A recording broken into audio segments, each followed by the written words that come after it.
all the people that are following now in the social media. And we're really happy to have you here. This is a small gathering because not only of COVID, because we want it to be small and we want to create the first launching of Mexico's hub, Falling Walls Engage. Oh, sorry. And we are thinking of you as leaders in different areas of the science engagement in the region. And we would like for this hub to grow and be close to many, many people, mostly to communities. So as you're gonna see in the whole area, in the whole program that we have prepared for you, we have been thinking on not only communities, but also public policies and us as science engagers. So for today, and I'm gonna talk of the day we're gonna have today, I'm Gaby de la Torre, sorry for not presenting myself. I'm director of Pauta, and I'm the hub manager for Mexico and the region. And I'm really happy and at all of in Pauta team, but also in one team, Cynthia, that has been helping us a lot, and the team of Falling Walls. We are really happy to give you the welcoming to this hub. So what we're gonna have two reflection panels today. The first one would be on how is science engagement in Mexico, in the region of Central America and the Caribbean. What we would like is to set a starting point. And after that, we're gonna have a second table where we're gonna talk about the products that have been done in the region and products that we would like to have as examples of different areas where science engagement has been really successful. We will also, as part of these products, we will have after our lunch a really exciting visit to a museum that has just opened. It has been open for 1 week. It was going to be open just for us because it wasn't open before. And it's the next building we have here that is an example of the relationship of enterprises and academics. This museum was funded by one of the biggest foundations in Mexico that comes from the corporate world and is done by the researchers of this university and other universities that are really, really concerned about climate change and the topic we have for these 3 days, planetary health. So we are going to be received by the museum. We're going to have a special visit, and we're going to have at the end a reflection point. We know all your expertise, and we're really happy that you accepted to be part of this hub. And for the first exercise of today, we would like to give something back to the museum to see what we have learned, what we can give, what feedback would we give to this museum, to this pavilion of diversity, for it to grow and have little part of what we are doing and what we can give to this beautiful space. So thank you so much again for being here. We're going to be each day walking through the day with you, and we have 3 more exciting days to go, total of 4 days. And I'm going to present the mesa with us that are giving you, but that we are part also of the hub of the Presidium. So we have Alejandra Garcia Franco, who is a researcher at UAM Coajimalpa, but she is also member of the board of directors of Pauta. We have Milena Salsi of Falling Walls Engage. She's coming from Germany, and she and Nicholas, that is her, they're the ones that made everything possible, that had the idea and had been with us working all the time. And we're going to have Mario De Leo, who is the director of the communication,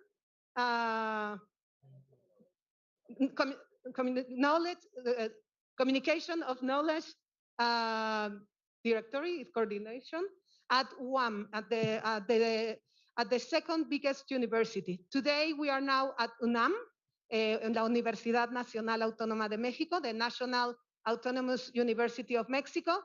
at the Center of Science Complexity, which is the one that is talking and researching is a hub. We're a hub in a hub. Who are really working also on planetary health and climate change as one of their main topics. So that's why we are so happy to receive you at this building and this space for thinking about the problems that would leave a better world for the ones that are coming now. So I would give now the voice to Milena and then to Mario. Thank you. Thank you, Gabi. Okay, thank you so much for this very nice introduction word. My name is Milena Sarsi. I represent Falling Walls Engage here today together with my colleague Niklas Marcinek. It's a real pleasure to be here today with you all, participants, science engagement practitioners from different areas and different regions and countries.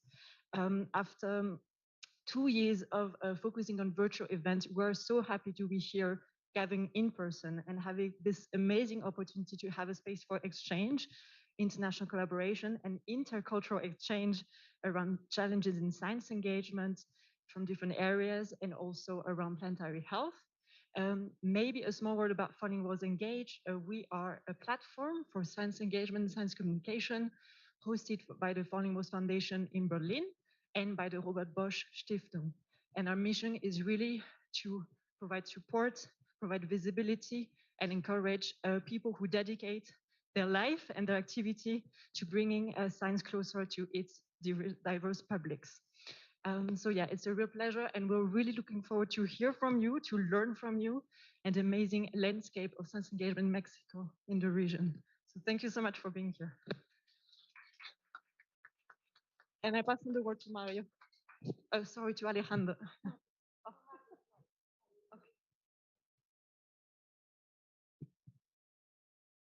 Well, good morning, everyone. It's a pleasure to be here. It's a pleasure to see so many new faces that we'll get to meet for the following days.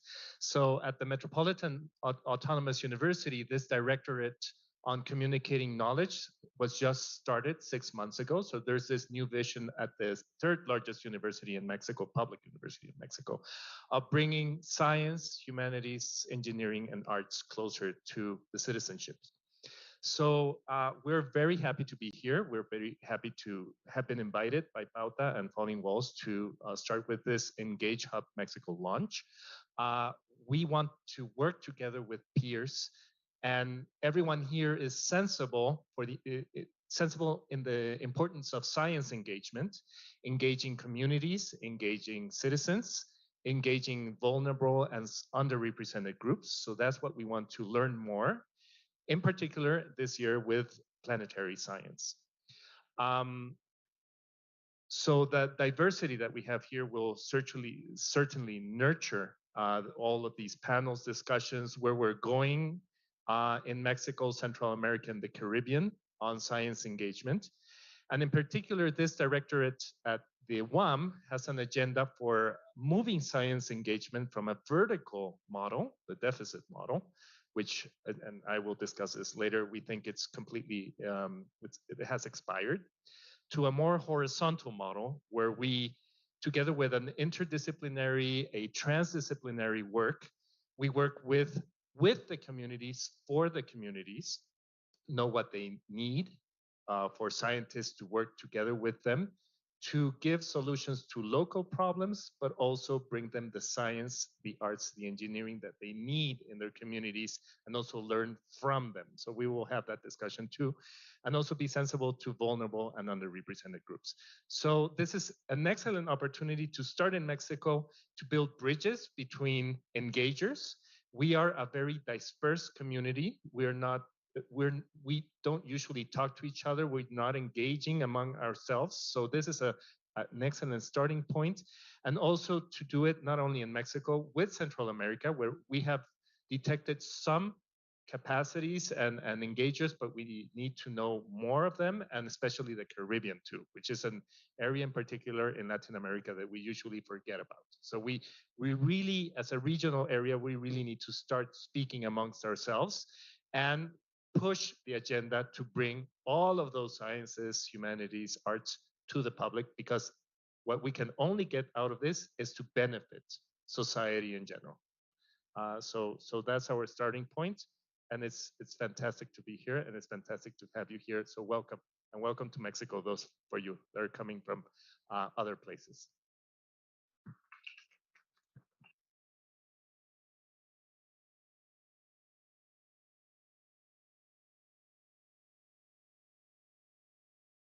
Días a todas, a todos. Well, I'm very happy to be here. Thank you very much to Gaby de la Torre, who's the director of Pauta, and who has performed a great job over the last years, not only directing what Pauta had been doing, but also engaging with different communities. And I think this is like a very concrete example of what this organization, Pauta, Programa Adopte Talento, who has been running for 15 years now, doing workshops with teachers and with students since preschool through junior school, and teachers doing activities in science, but also what we call proyectos con impacto social, sorry, or social projects that have social impact.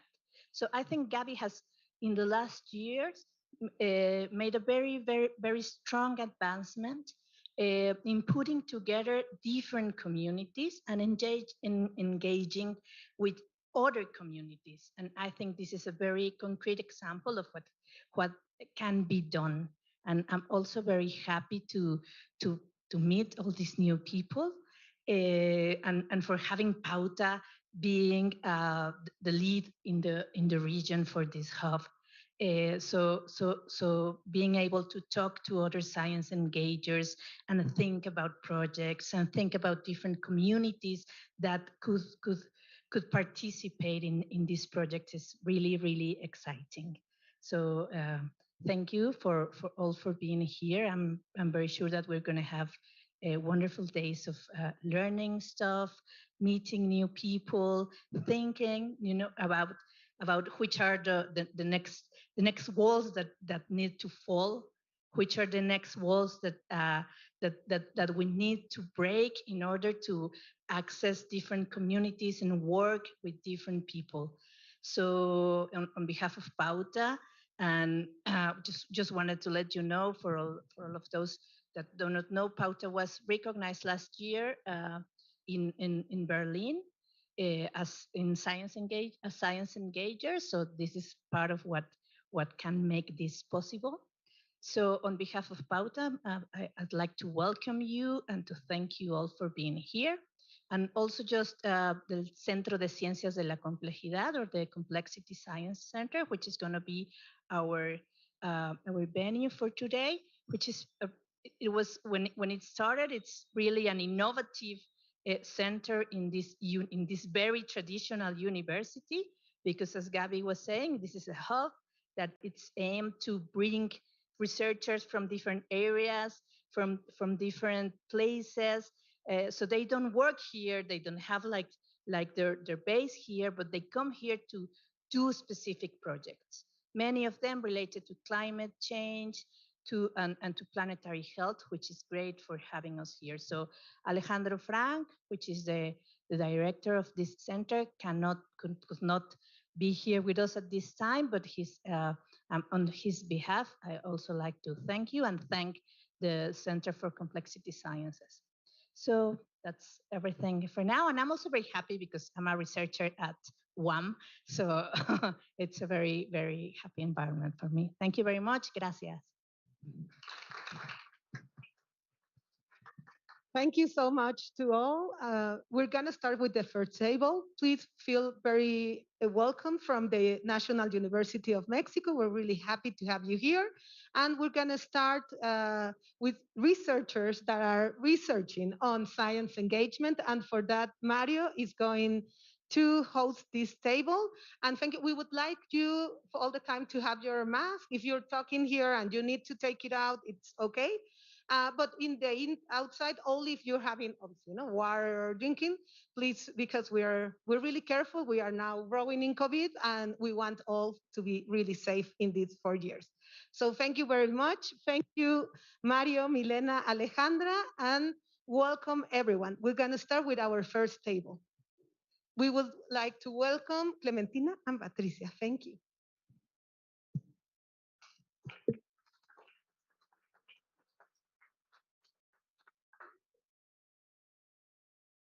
Perdón, si me pueden compartir el código del cuarto, porque ya perdí la conexión, por favor.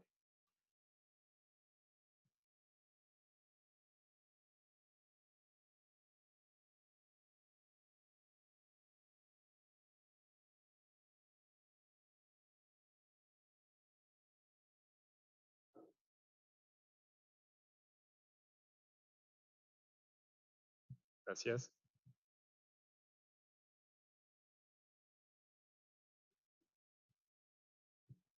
So we're going to start with the first activity of the day, and in my point of view, one of the most important activities in Falling Walls, which is a panel discussion on science engagement in Central America, Mexico, and the Caribbean, where we have Dr. Patricia Magana from the UNAM together with us today. Thank you for coming. Dr. Clementina Equihua Zamora from the UNAM also, welcome, from the Institute of Ecology, and myself, Mario de Leo. I will present Patricia Magana.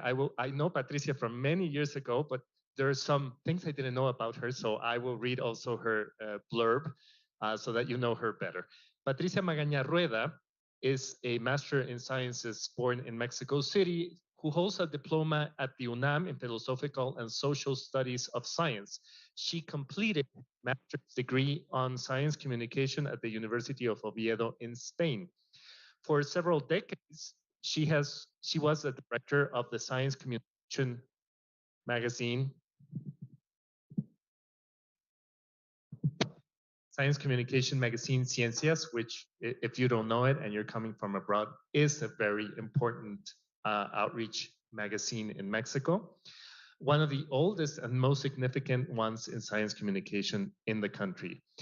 Under her direction, it received several prizes, not only for its rigorous work, but also for its design. She was awarded the National University Distinction for Young Academics by the National Autonomous University of Mexico in the area of artistic contribution and cultural dissemination. She received the National Journalism and Information Award by the Mexican government in the year 2000, and it's also a Mexican Academy of Sciences awarded her a prize of the Third World Network of Scientific Organizations for her work in communication and popularization of science. She has led science communication and popularization of science organizations and has produced several communication television programs. So a big round of applause welcoming Patricia.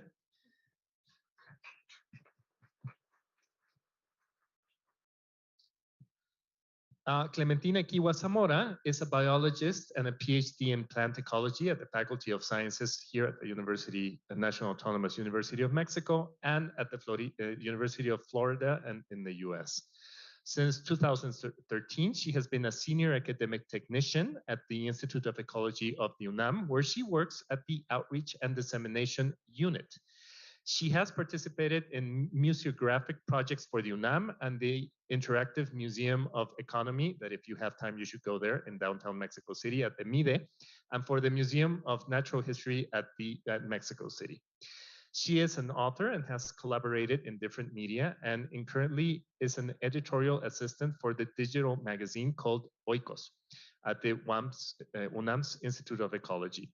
For Radio UNAM, she has maintained a section called Biosfera en Equilibrio in the program Primer Movimiento, and together with Mariana Vega, she hosts the program Habitare, Agenda Ambiental Inaplazable.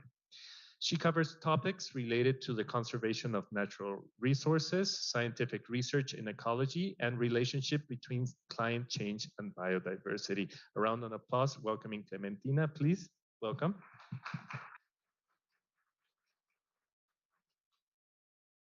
So as an opening remark, before I give them the microphone, I would like to talk about the current situation in Mexico City, in Mexico in particular, given a study that both of them are going to talk about that is called What Science Do the Citizens Need? That was done in 2020, which came out with very interesting results. So as I was talking earlier, public outreach and engagement in Latin America in particular, mostly in an automatic mode, starts with the deficit model. That's when scientists are given their task to just do outreach, they adopt the deficit model. And if you don't know the deficit model, that's good. Stephen Miller, who works at the University College in London, says that it's an adopted one-way, so from here to there, model, top-down communication process in which scientists, with all the required information, so we are geniuses and we hold the absolute truth according to the deficit model, fill the knowledge vacuum of the public that is illiterate as they see fit. Okay, so we know you don't know, and we tell you what you should know. Ana Maria Vara, who has been studying in Argentina at the University of San Martin this deficit model, has said, in other words, scientists know, the public does not. The public outreach experts and science journalists are essential intermediaries that translate what the geniuses and scientists know to the ignorant public. Christian Seltzer, who is a neurobiologist that does a lot of science engagement, states that the deficit model has expired and that the scientific community must embrace a practice that gives voice to citizens through the scientific process. So make them co-participants of the whole scientific process. Now, if we go to this study that was done in 2020 on what science does a citizen need, there are some, and they will go in detail. Patricia and Clementina will go into detail, but some very brief facts. 33% of surveyed people mentioned that the perils of science were greater than the benefits. 23% mentioned that the benefits were larger than the perils. 45%, almost half of the population, assigned negative connotations to sciences. So they said that science was related to inequality, to dehumanization, to risks, to pollution, to dependence, and to war. 52%, so more than half, had little or no interest in science because either they don't understand it, they do not have the time to understand it, they do not like science, they do not need to know more about subjects on science, or they do not know how to access this type of information, which is where we come in, and we need to project more on science engagement. Another study done by Peña in 2005, exclusively in Mexico City, so it's a big city where you get a lot of science engagement activities, so that's important to know. 68% of surveyed people said that science is appealing, so the 2/3 say that they like science. 90% said that Mexico needs more scientists, but only 8% said they wanted their children to become scientists. So science should be done by somebody else. But my children, don't mess with my children. Okay, so how do we want more scientists when you don't want your own children to become scientists? Okay. And a third and final study done by the National Institute of Statistics of Geography in Mexico. So this is the main body in Mexico that does all the census, for example. Made a survey in 2011 where 58% of citizens surveyed said that due to the knowledge that scientists have, that gives us a power that makes us dangerous. So in the eyes of the public, scientists are dangerous. So we need to turn this around. We need to engage citizens better.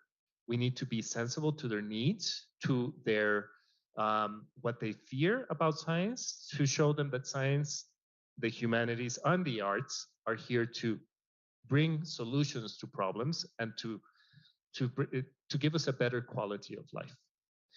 So given that, I will first give the microphone to Patricia Magana, who has a presentation called Science Culture, one of the objectives of the public communication of science. And I will share from here.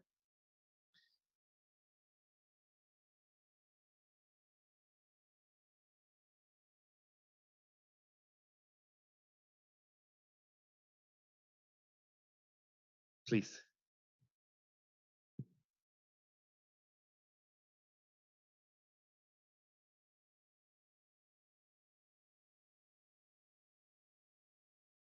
Thank you, Marian. Thank you, all of you, to be here. Thank you for inviting me.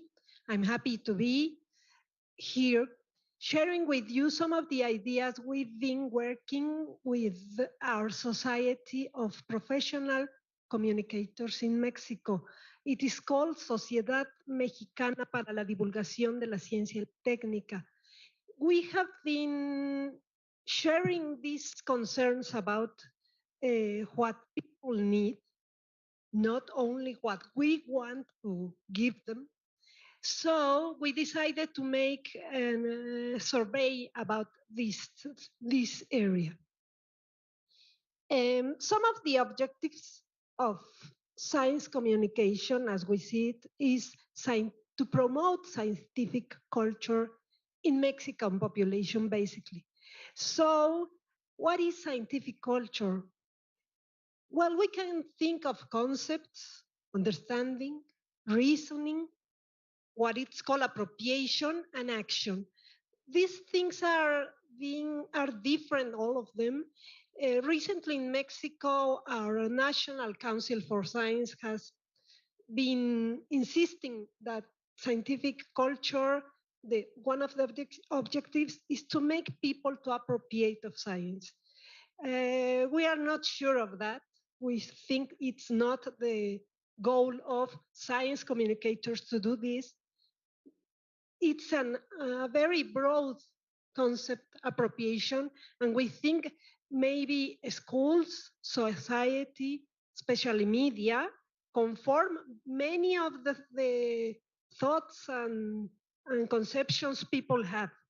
So for many years, at least in Mexico, but in many other parts of the world, scientific communication projects contemplate, well, we want to make this, we want these objectives, we want to promote these contents, and we want to give these key messages. But most of the time, we don't ask ourselves, but what? People think what they need, what they want, and why. And this has to do with this survey we made in our society. Clementina and I share many of these concerns with our colleagues. So to help answer these questions, in this society, Mexican Society of Public Science Communicators, we made and published a study in 2020. Mario has talked about it. ¿Qué ciencia necesita el ciudadano? What science does a citizen need? This was part of a concern. Clementina talk about more about that. From a reunion we had in 2018 in Tlaxcala in Mexico, and we invited a person maybe most of you know, Tos Gascoigne. He's part of the PCST network, and he said he had begun a study like this with researchers, politicians, and public. And he found interesting things. Clementina, as I said, is going to talk more about it. But we published this book after a survey, and the book explored two perspectives. One, what do we think science communicators, what do researchers in institutions think, and decision makers that decide about support of this kind of projects, especially, and of science in general. And as you can see, 490 people answered the questions we sent them. But the second part, the second perspective was that of the citizens. So we made polls in 6 cities in Mexico after deciding what cities in very different areas of the country. And 536 men answered and 543 women answered. We have the results as you saw in the previous. There's a QR and a link if you want to have the book. It's free to see all the results. There are many interesting things in the book that I cannot make to take you into detail. The book is there in the previous, yes. ¿Qué ciencia necesita el ciudadano? That is the book. What questions did we make to the science communicators, researchers, institutions, and decision makers? These kind of questions, you can see them there.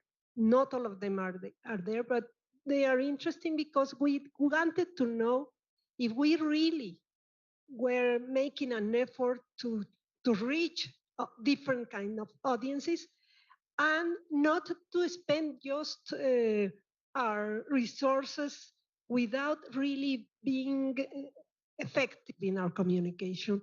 So what does a citizen culture need means for communicators, for example? It's not easy to define scientific culture. It's like defining culture in general. So we have differences. We were wondering, does a citizen really need science to function in society? It's not easy to answer to this either. What do they need? Do they need knowledge, concepts, methods, scientific processes? What do they need to know? And do they understand what researchers do? What we are, for example, in Mexico, supporting our public universities, mainly those are the ones making research, scientific research. So do they know what importance do sciences have for this country? And so is it important for citizens to support these initiatives or not? So some of the themes those professionals and institutions and decision makers thought were important were in this word cloud. Health is very important. The book was made before, the survey was made before the pandemics. And even then, researchers and communicators thought that health was the most important theme citizens needed to know. Environment, evolution, energy, nutrition, sustainability. So these were the themes that researchers and communicators were interested to communicate to publics. And some of their conclusions were, it is desirable that citizens have this scientific culture as those professionals understand. Communicators have the role of promoting. This is important because there are still differences in Mexico and some kind of controversy between teaching and making communication of science. So communicators, they thought, have the role of promoting the formation of this scientific culture. These were their main issue. A person with scientific culture, they said, must identify the role of science and technology, recognize what scientific ideas are, understand the processes of science, and incorporate knowledge from different disciplines into daily life. Professionals thought that these kinds of concepts, like the one in the cloud, the ones in the cloud were more important. Evolution as in the center of the concepts, for example. Informatics, climate change, science society, those were the concepts that researchers and communicators thought were important. But what citizens said, Mario has told some of them, but the questions to citizens were some of them are here, especially the image that is very important for communicators. What is the image people have of science and scientists? What themes are they interested in, if they are interested? Do they consider the benefits? Mario has read some of the things they said, citizens said. And you can see in the graphics there that technology is one of the most important issues for citizens. After that, the issues about environment, discoveries in general, not really saying what that means. They said that medicine and health, as you can see, it's not their priority, or was not. Maybe now it's changed. It has changed. Economy, psychology, education, math, and finally, museums and cultural activities. So if you contrast the things that professionals say in front of what citizens say, there are important differences. And we must think about it before we make our own projects.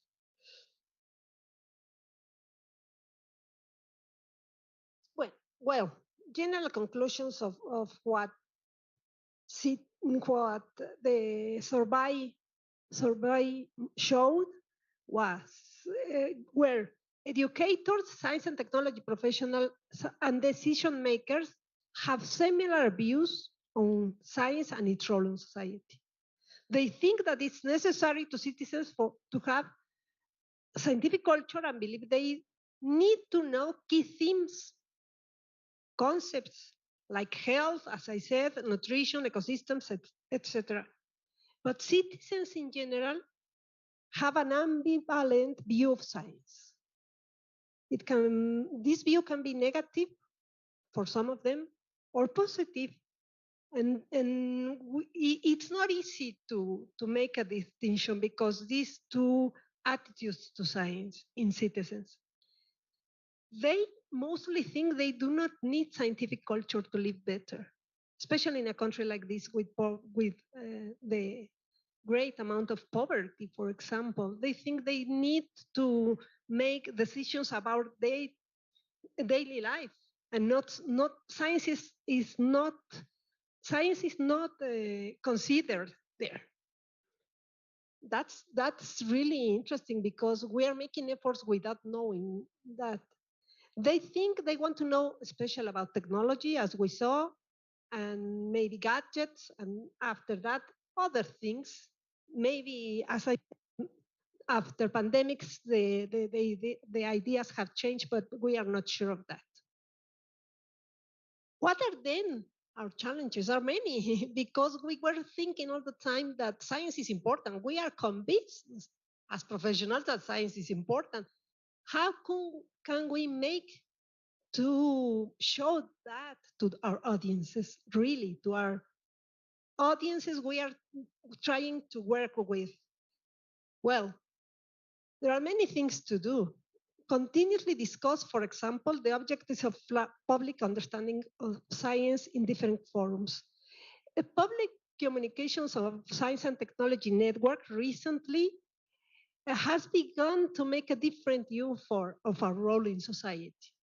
They think we must be mediators for the needs of people, to make they understand that researchers can help them, not tell them, help them just to confront problems with the science view.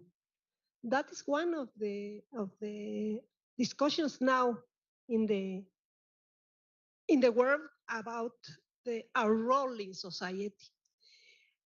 We must really understand our audiences and their needs before planning a project. Clementina and I teach many courses for professionals and for teachers and for students in their pre-grade or post-graduate students. And they always think about their needs, not the needs of the audiences. And this is something we must change. We must select and define key messages in every project. We have found that this is really very, very important, and that those who are interested in developing the characteristics to be a professional in communication must have this in mind all the time. Evaluation is a thing that we have left behind many times, and we must prepare ourselves to make evaluation before the project and during the project and after the project to really show that our results are positive in audiences. One thing Clementina is going to talk after me is to promote what is called now critical thinking. That must be one of the main objectives now of science communication, we think. And this last thing I was talking about, communication and communicators as mediators with public, with people. And the other thing we are concerned, especially us and 3 or 4 more of our colleagues in teaching this area of this field, because it's not really seen as a discipline yet, is teaching and training. Every day there are more and more students in diverse areas, not only science, to make public communication of science. So we must increase and improve courses at different levels with clarity, with some of the things we are discussing now. And I hope that these kind of reunions can show other places that we are concerned with this, to better prepare our students in this field. Institutions must recognize the importance of communicating science. At least in this university, National Autonomous University, we've been making progresses in that. And professionals in public communication of science should make an effort to turn this field work into really a discipline. This is a discussion at different levels in the world. And we have many experiences showing that we are every day discussing with our colleagues in Mexico, in Latin America, through the network of Latin American and Caribbean for science communication, these kinds of things. And we are trying to make another things. We are, for example, finishing a book to prepare our students at pre-grade for making this kind of things, and especially asking themselves why they want to do it. The other thing is, in Mexico, recently our national system of researchers is asking researchers to do more science communication of their fields, and they don't know how to do it. So we must be every day, more and more of us, to make teams with them and help them to make this science communication of the areas or of the disciplines and of the things they want to communicate better. This is the point where thinking of science communicators and researchers communicators as mediators is important. To leave behind the not maybe the deficit model. I wouldn't agree with you. It's not extinct. Yeah, I mean, it can make things in some areas and some kind of products, but maybe because they should know their audiences, and we can help them with that. So it's better for us to think of these themes and these uh, um, challenges every day. Because if we do not do it, we will continue to do the same things we've been making for many years without not good results in many cases. So that's an invitation to continue on discussing these themes. And I want to invite you to read the book, to see the book. The book is a good opportunity to know the view of Mexico in this important question. What kind of sciences does a citizen need? Okay? Thank you very much. Thank you, Mark.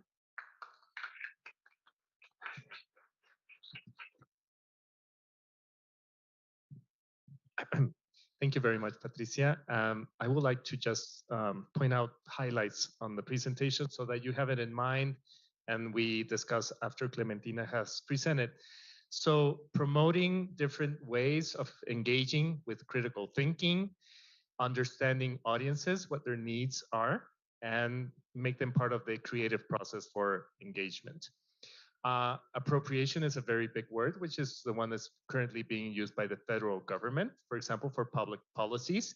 But we also have the words engagement, communication, the deficit model too. So all of those are different, and we need to be very careful in how we define them and how we use them. We need to teach and train students and faculty members to become engagers. They need to be prepared, and there's quite a bit of and I will add to that presentation, there's quite a bit of a resistance for many faculty members or academics to be prepared. They think they know how to engage the audience. We have the National System of Researchers, 37,000 researchers that are required now by the federal government to engage audiences, but it's a missed opportunity in the way it's worded in the norms, because it lacks to mention the quality of engagement. It doesn't mention that they need to be prepared, and it only requires for them to publish either in a video or some kind of written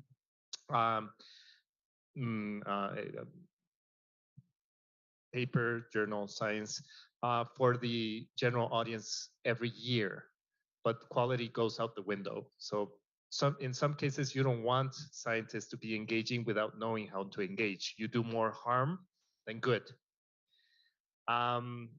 Citizens have an ambivalent view of science. That's a very important sentence, I guess. It's not either only negative or only positive. It's ambivalent, and we need to change that perspective, I think.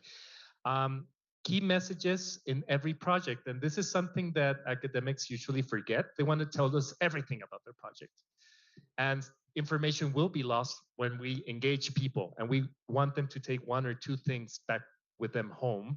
So they need to know that information will be lost in the search for people keeping knowledge. So that's very important part of engagement. And another thing that was talked, and I have a personal view on this, is if communicators alone or engagers alone have the responsibility of communicating science, humanities, and engineering, or if faculty members and academics need to become active engagers with the appropriate preparation. Of course, in Mexico, we are very few engagers, actually. It's a very small community. I think must be around 200, maybe 400. And then we have 37, there are 75,000 scientists. So we can't be doing all of it for them, and they need to know how to do it correctly. And it's very important. So next up, we have the presentation by Clementina, which is named from what a citizen needs to know about science to critical thinking. So the floor is yours, Clementina. Thank you very much.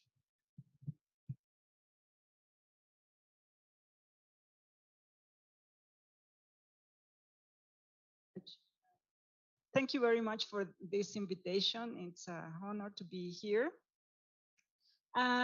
Well, as Patricia said, we have been working for many years already, about 8, teaching science communication for undergraduate students at the School of Biology, precisely. And we have been thinking many things about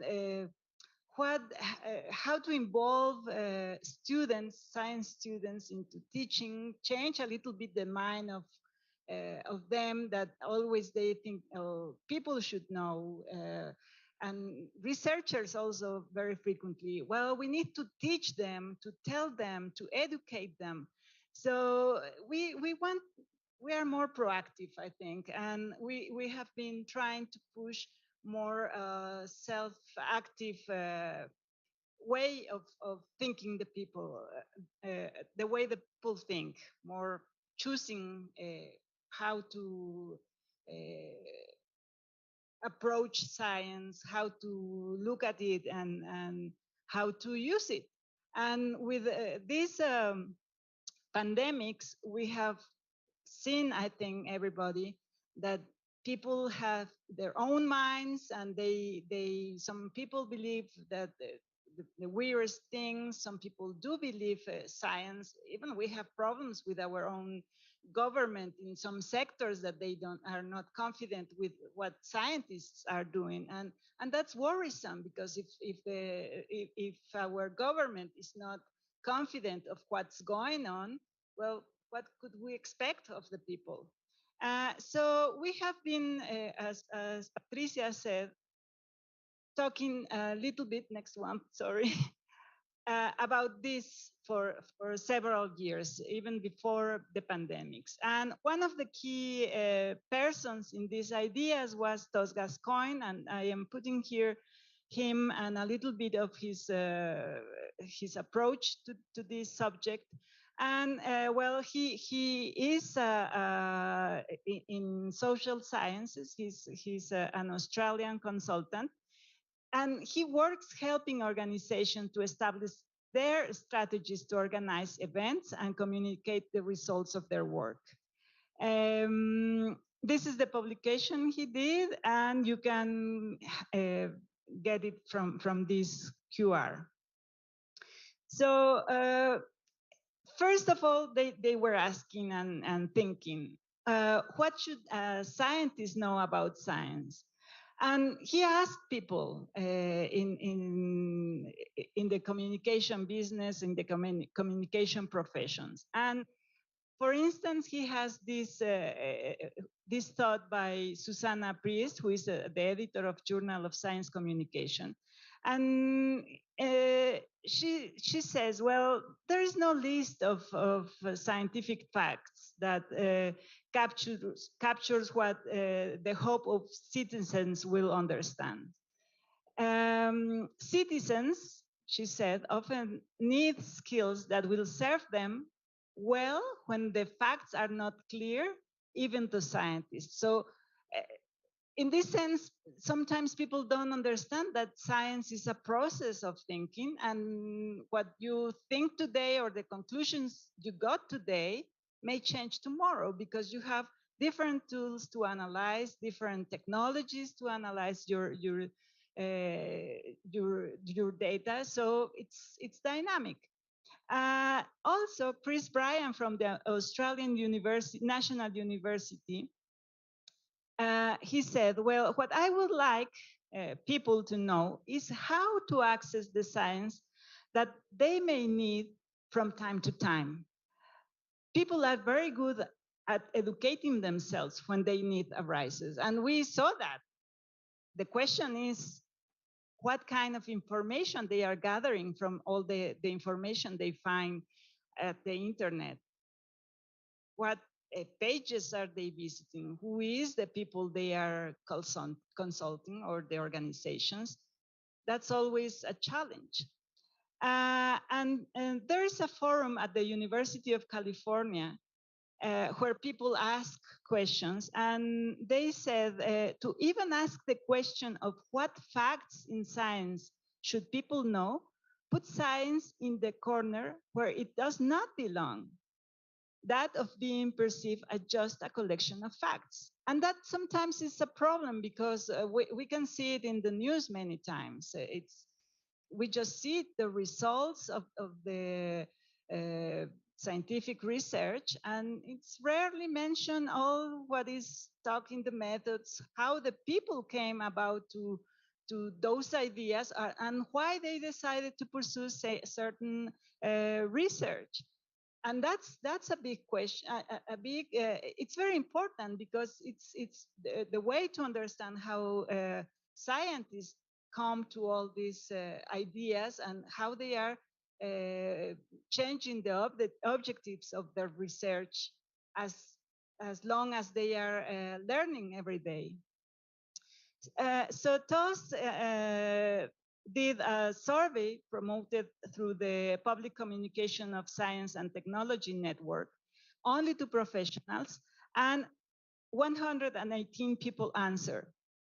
And the profiles of the people that were answered that survey were people that provide information for the public through publication in websites, people that train scientists to communicate, researchers that work towards understanding better communication processes, professionals understanding the concerns and preferences of the public on particular issues, workers that encourage students to study science, and 15% of that 118 people aim to link science with industry to change practices in industry. And well, I think it's very important to have an idea of what these people think, because they are the ones that probably are going to have an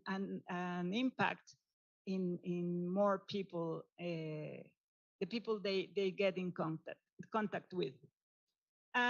From these 118 answers, 2/3 supported the question, do you think there is a set of basic scientific facts that people should know? For instance, thermodynamics or genetics or theory of evolution or certain things in chemistry, certain special subjects in ecology or biology. The second group wanted to combine facts with an understanding of process.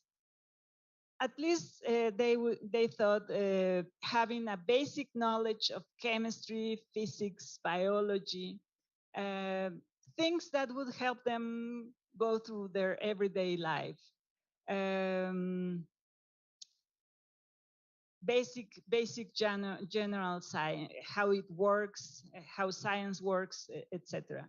A third group thought it was very important to have a knowledge of core science, curiosity, and being able to test things by yourself. More proactive, I would say. For instance, a basic level of physics, geometry, basic biology, things in general, as Patricia said, about health, for a little bit your everyday life too. The fourth group thought it was very important to have practical knowledge to navigate a way through life. For instance, why boil water, general things in hygiene, some nutritional principles, things that help you go through your life. But as I said, Patricia and I were thinking, well, you have all this discussion, and this discussion goes to all the ministers of education. the people that's deciding what the students should know, it's thinking, well, what should we add to the syllabus? And then you have all these discussions. And if you go to an institute of ecology, for instance, where I work, everybody is going to think part of their own field of research is important. So we think a good tool to start with is critical thinking. And critical thinking is a way of thinking that can go from elementary school to postgraduate studies.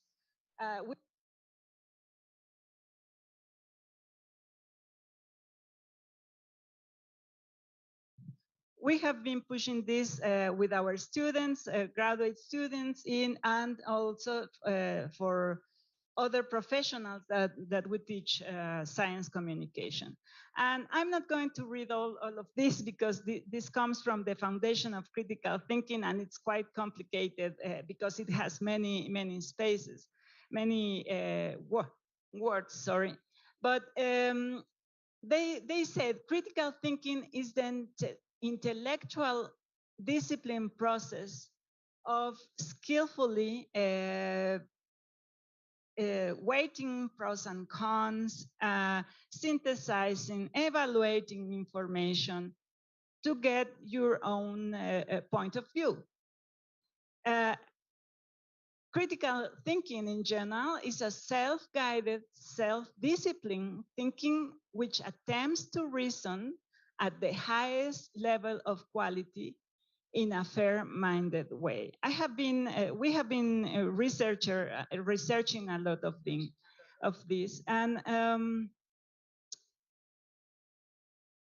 in general, critical thinking is a cognitive skill to analyze things objectively.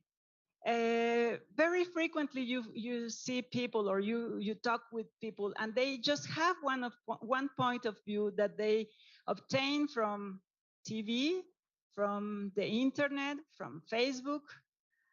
But what we need to push is that they start gathering information to help people to form their own sound judgment and conclusion, but with information, pros and cons. And this is critical thinking is essential in any professional discussion. And it's very important in decision making. You have to hear all the pros and cons, and you have to have all these educated arguments. And also, critical thinking, it's a set of tools that help you or help people understand things from different perspectives. Not only my point of view is going to be the right one, or him or hers. It's something that has to come from a careful analyzing of several facts, several ideas, several ways of life even. Sometimes people think or say that logic is, think logically it's the same as critical thinking. It's not. It's logics is one of the tools that comes with critical thinking. And as I say in the last point, it needs the gathering of information. Just not go to Facebook and get the information and believe it. You have to go and check several points of view. And if you are going to be in the Facebook, well, go to several sources. So what is critical thinking? And this, at the end, I'm going to give you several sources. And as I said, Patricia and I have been thinking a lot of this and reading about this a lot. And it's a reflection and analysis. It's a process of thinking slowly to understand how we form our own perception of things. There's always the need to question and inquire, sharing ideas and points of view to understand the other points of view. And then there's need to criticize. We frequently at our teaching courses, we talk to our students and tell them, this is your opportunity to criticize the work of your classmates. And they get a little bit scared, and we always come to this. Criticize is not tearing your partners or your classmates things into pieces. It's constructively give ideas, to improve things, to improve the way they are thinking. So criticize in a constructive way is a form to build new ideas or solve problems. And of course, there's need to synthesize and then evaluate again, no, to see what's happening and then to get a sound conclusion. So it's important to gather evidence and good reasons before believing something to be true. If you are a citizen, well, get information, not just go to one page or to one place and believe that. And of course, the decision making or forming your own opinion after all this judgment carefully and clear and rational, and then you can make your decisions. And critical thinking in general is it's key to learning and to making progress, because it's a way to also get a consensus of what could be the best decision. If we go to science and critical thinking, well, we think it's very important to teach science, and we have seen that science is becoming less important in the programs at the elementary grades. But we have to remember that science is a way, or it promotes critical thinking, because it's a way to teach students how to solve problems, to ask and answer questions, and to analyze what we are seeing in the data or in the experiments we are running in the classroom.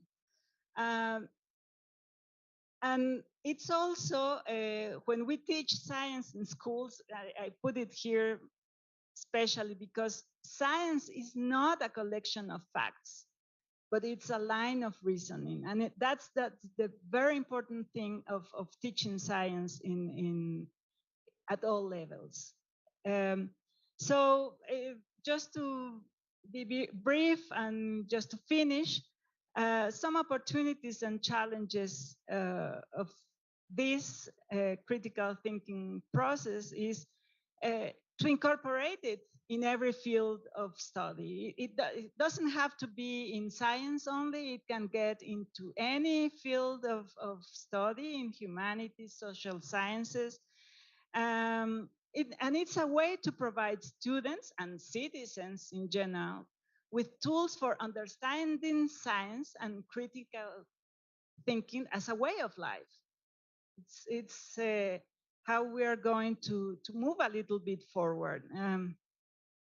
And this is, we think, a way to erase these limits that are mentioned very frequently, that culture and science are different. It's the same thing. We just have to move forward and incorporate it as the same stuff. And well, that's it. And we are welcome for any questions.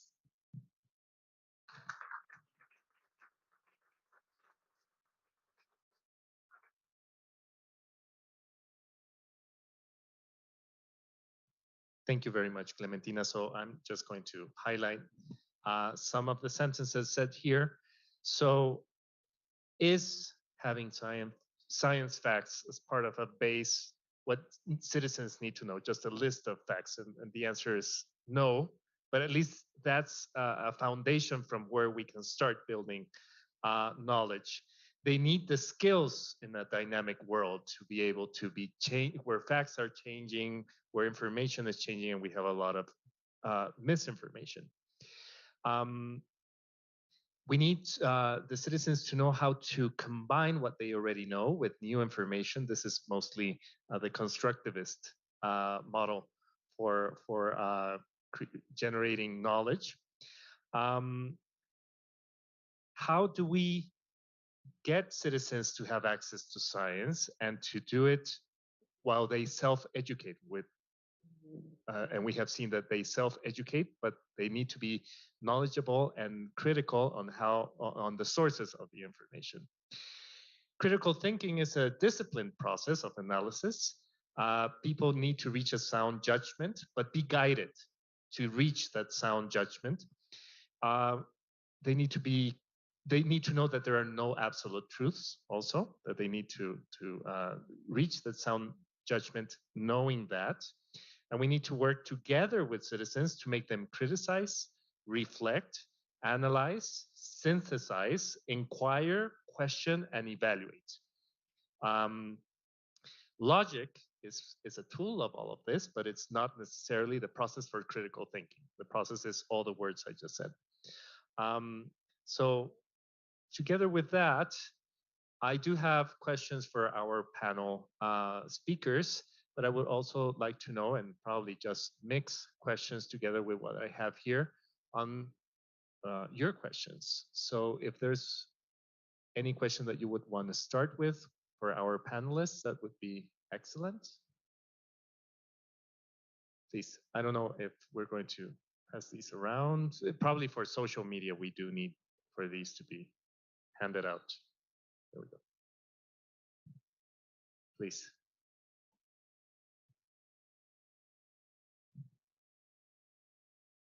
Hello, thank you very much for all the explanation. I'm Renata, I'm from Brazil.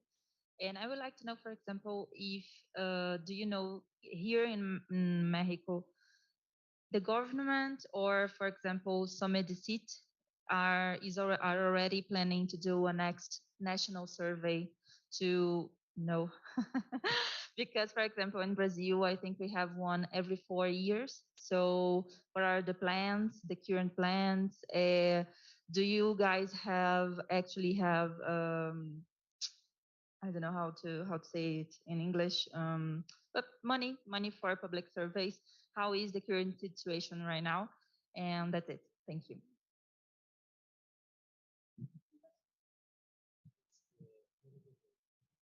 Thank you, Renata.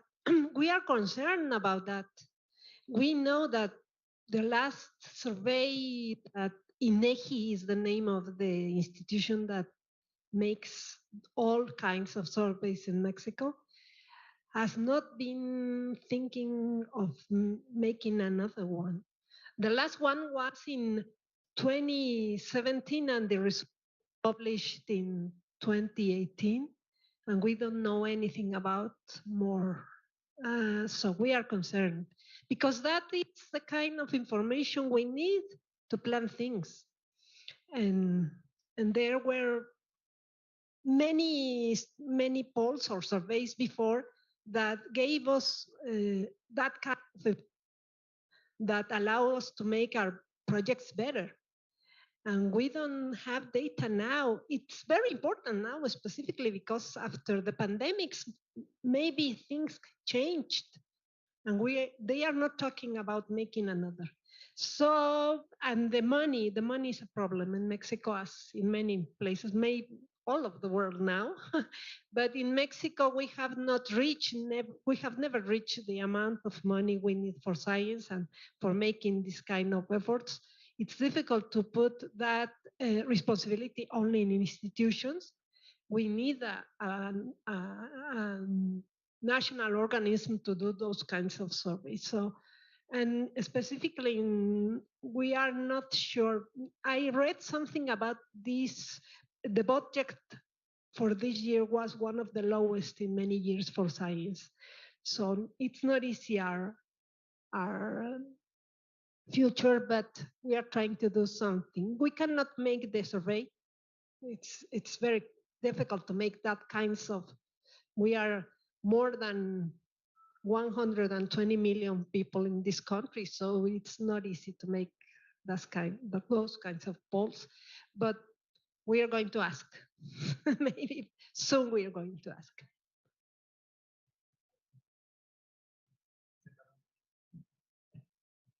I just want to add something that Patricia forgot. And it's about the survey that the society, that Somedicid did. It was once in a lifetime. It was also around 2018. Since then, I was right now thinking we should do another one because we have before the pandemics and now after the pandemics. Maybe that's going to have an important data for changing what the changing of the people, their point of view. So, but unfortunately, Somedicid is struggling with budget and probably won't have money. Maybe we should start pushing to do something like that, but it's hard because in general science it's not being supported at this time. So to add to that, Somedicid and the Mexican Academy of Sciences are civilian societies that mostly rely on government money to be able to do these surveys. And the National Council of Sciences has mostly stopped giving money to these civil societies. So these processes can continue if you don't have that flow of money, right? So it's one of the problems. And then the universities are already starved for money, the public universities as they are. So if it doesn't flow, that we can't continue with that. I will pose one of the questions that I have here, which is if the critical thinking process were easy, because we already said a number of keywords to analyze and criticize constructively to be able to reach a conclusion. But if it was a very easy process, we wouldn't have so many science deniers and skeptics. So how do we make it easier for citizens to adopt the critical thinking process to bring them closer to science? Well, I think it's very important to change radically education. I come from a very liberal education from elementary school, and my kids were also in elementary school, and I mean in a Montessori school. I did not, but they did. And what you notice is that sometimes when you see kids that come from more traditional education system, that's the way that's more common in our government education, is that it's harder for people that come from traditional education to ask questions.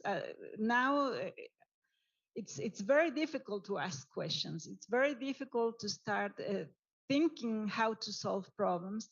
And I think in general, in what we say in Mexico, active education, it's more able to gain for students is to learn this process of asking questions. That's a starting point, I think. So for me, it would mean radical change of teachers starting to accept that students ask questions. Sometimes you think you waste time because you have to answer questions, but that's part of the process. And also, I don't know if this is the word, but impulse them and push them to ask questions. That's something we don't do very much in elementary education. So I think We have to change that in the system, and also teach professors that that's part of the needed thing to do. Have this more dynamic way of thinking. Solving problems is very important, and that's starting to come more frequently at the university level, but students struggle because they don't have that training from the beginning. So from the beginning, they should start solving problems. That's our everyday life of living. I totally agree, and it's we see them every day with our undergraduate students. It's difficult for them, even in university, to ask questions and to criticize positively and to put their points and clear their minds. They are not used now to read, for example. This is a very difficult time for teaching university because of that at university level. But we cannot change all the history, but we can try to help them to overcome those handicaps in university, and we try to make an effort with them, especially trying to maintain a dialogue with them all the time. And we insist on training, especially of basic education for teachers, to make better the system of educating teachers in science, for example, and make them think that they don't need to know the concepts really. They need to know how to make the processes of teaching the children to ask questions.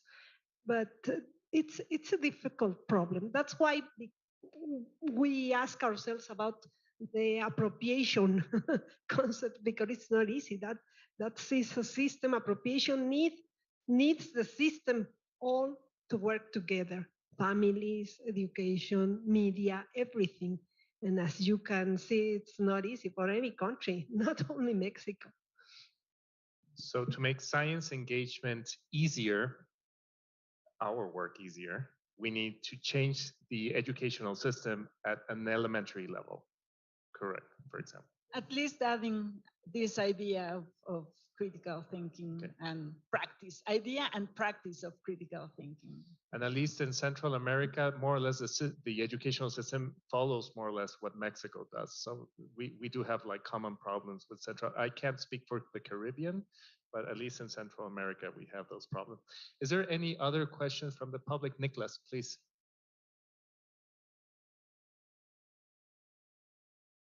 No. No. But we do need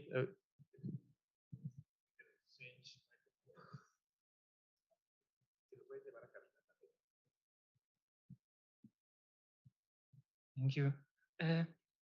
My name is Niklas. I'm from Germany. Thank you so much for the insights you've shared.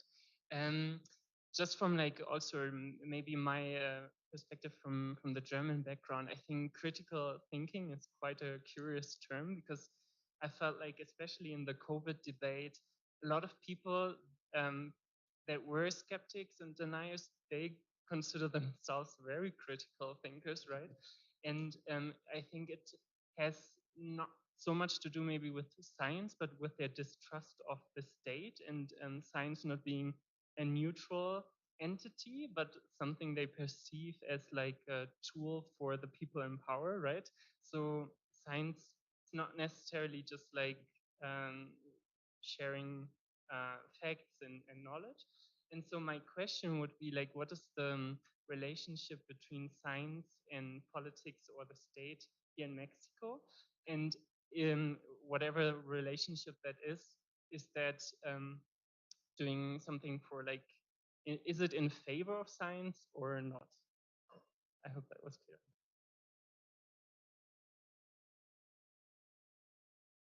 I open my eyes as wide as possible, and I don't know what to answer to that question. because, well, on one side we have one of the top of the line scientists in charge of the Council of Science and Research, but then on the other side, I don't know what to think about our president. Really, he says he supports it, and he doesn't, and well, what I think or I see is that he doesn't, and he's not a. I don't know if say a believer of science, which is wrong, but I mean you understand me what I'm trying to say. But what is worrisome, probably it wouldn't matter that much what is happening at the government level. What is important is what's going to happen at the education level, because almost every 6 years or 12 years they decide to change the program that's going to be in schools, in elementary schools, and that means the first 9 years of education for students. And they are making changes that are going to be impacting several generations of young people for the next, I don't know how many years, 12, 20 years. So that's worrisome because, well, the changes that are going to come out this government, the first things that are coming out is that it's not going to be very good. I haven't seen any details yet, but usually what is sacrificed is in terms of science. Previous governments have shrink the education in science. They, for instance, when we were students, we had 2 or 3 classes of science, physics, mathematics every year. And now they don't have, for instance, biology in like 3 or 4 years. And so and mathematics change a lot. That's something that they have kept, fortunately. But it's very hectic what they teach in science. So that for me that's worrisome, and I'm looking forward what's going to happen in the next 2 or 3 years that's coming out. Maybe you have any idea of what's coming out if you have seen that, but in that sense it's very worrisome, because at least science is one of the parts of the syllabus or the program for kids that tries to teach more critical thinking. In the other areas, it's not that much, even though it could be taught to help the students talk about politics in school would be very useful, instead of asking them to learn the laws. Well, discuss them. So I don't know what to say, but I think politics and science are closer than what we think. But we sometimes as scientists believe or want just to be a little bit far away, and I think that's not correct. We have to change also our mind and be more critical about what's going on in the government and in the decision making in general. I hope I am making myself clear. I can say I'm a little more radical. I think not the other governments, the governments before this were really better, but this one has kind of shown it has no interest in making things better for science and for education. And not only president and the government, all at the highest level, but the local governments. For example, you can see yesterday or before yesterday, a governor of one most rich areas in Mexico, telling that he's changed the area, the time in that area, shooting the clouds or something like that. And he's promising things without asking anything of science, and telling the citizens, we are going to make that, and this is going to work, even if it has been shown that doesn't work. And they almost no listen to science or ask science, and we don't really know what they think about it. So I'm worried because of that, because of the damages they are making for the future, exactly. And it's not only a problem of money, it's of conception of what science importance has for the world. And the pandemics in Mexico show that they have little respect for academics, for scientists' opinions, for what people needed. It's not easy to work with that. It's every day more and more complicated for scientists and for science communicators, because we need to talk about we need to talk our audiences about politics. There's no way we do not do it. And it's very difficult with this government and with the examples they make for citizens. So it's not an easy time for this country, and we hope something change in the future. You'll have very different positions in this table, because I did work with the current government and the National Council of Sciences. And I was in charge of the national system of researchers, the 75,000 we just talked about. So I do believe there's a science in Mexico had become stale at some point. So we were just complying with requirements of the global north.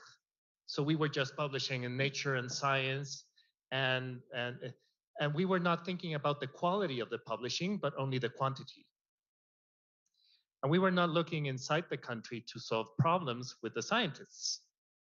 I mean, not all of the sciences have direct, you can't apply it directly to solve problems, but at some point they do diverge and they solve problems. And we have some groups of scientists that have become, I think they were an impasse for the development of science in Mexico. They were friends amongst themselves, or are friends amongst themselves, and they decide who continue on a scientific career and who advances in the national system of sciences. And there was no diversity in that group. It was the same little group. It was hegemony, actually, right? So that needed to be dismantled to allow people, not from Mexico City, but from the rest of the country, where the 70% of scientists work, to develop and have equal opportunities. But as it has been said here, money isn't flowing, so the government reduced the amount of money going into science, so that's never good. The reasoning for this in the current government is there was corruption. So let's put the house in order, let's eliminate corruption, and then the money will suffice for everything that we want to do. And that's a lie. That's one. But we do need to make changes. We need to look into the country, not without losing our sight of the international agenda, but we need to look into the country too. But then there were other terrible practices, and I will tell you one. For example, the Olympiads. We have the National Olympiads on physics and on history and on biology. I couldn't disagree more on how they were doing it. They were doing it the same way in 30 years without asking schools, students, teachers what they needed. In one of the cases, and I won't mention which one, they sent out the exam for the Olympiad to all the schools in the country, or most of the schools in the country, received it back, put it on a machine, see who got the highest grades. They went on to the finals, and then you had the winners, and then you would fly the winners back here to Mexico City, and that was the only contact they would have with the organizers. There is no horizontal dialogue on what we need to teach, what are the regional deficiencies on education to make this, to bring, let's say, women into the Olympiads or indigenous communities into the Olympiads. It's a very vertical, and what the present government wanted to do is just cut that and think anew on how to do it and engage citizens.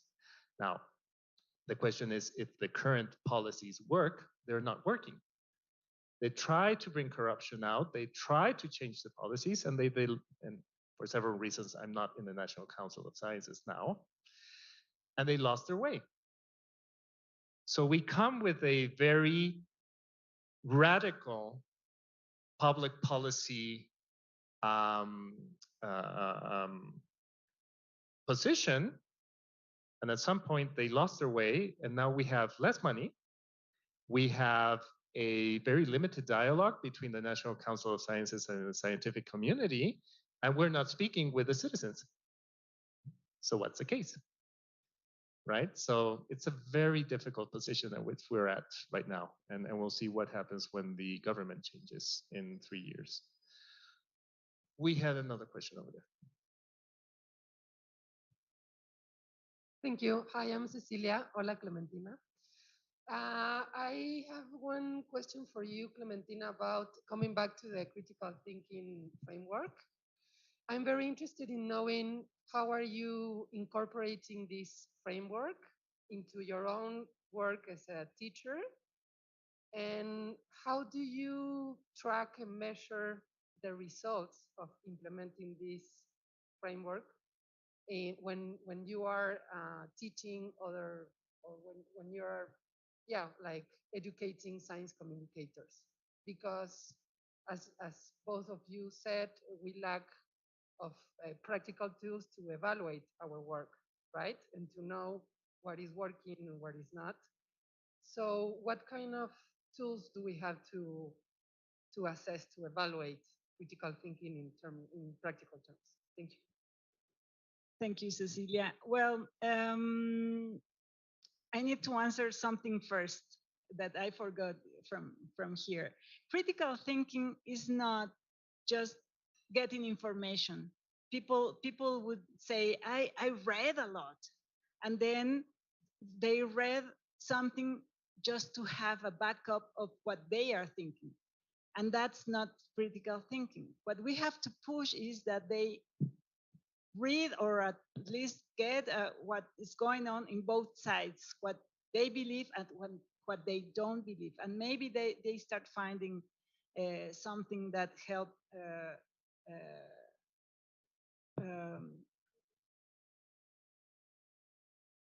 break down what their beliefs. And then coming to your question, Cecilia, we have been teaching this course at the School of Biology, at the career of biology, for 8 years, and we just had the pandemics from 2 years ago. And we had a regular course in science communication, and then we start thinking it's not possible, and that we are living this situation, people having all these beliefs about what's going on with the pandemics, and people asking the weirdest questions and giving the weirdest answers to a question that it was hard for everybody to understand. And so first we start thinking of how can we teach students that they don't have to believe everything. And in fact, we have run a couple of surveys to our students. How would you know what information to share? We did that with the earthquake in 2017, and it was just like an idea we had.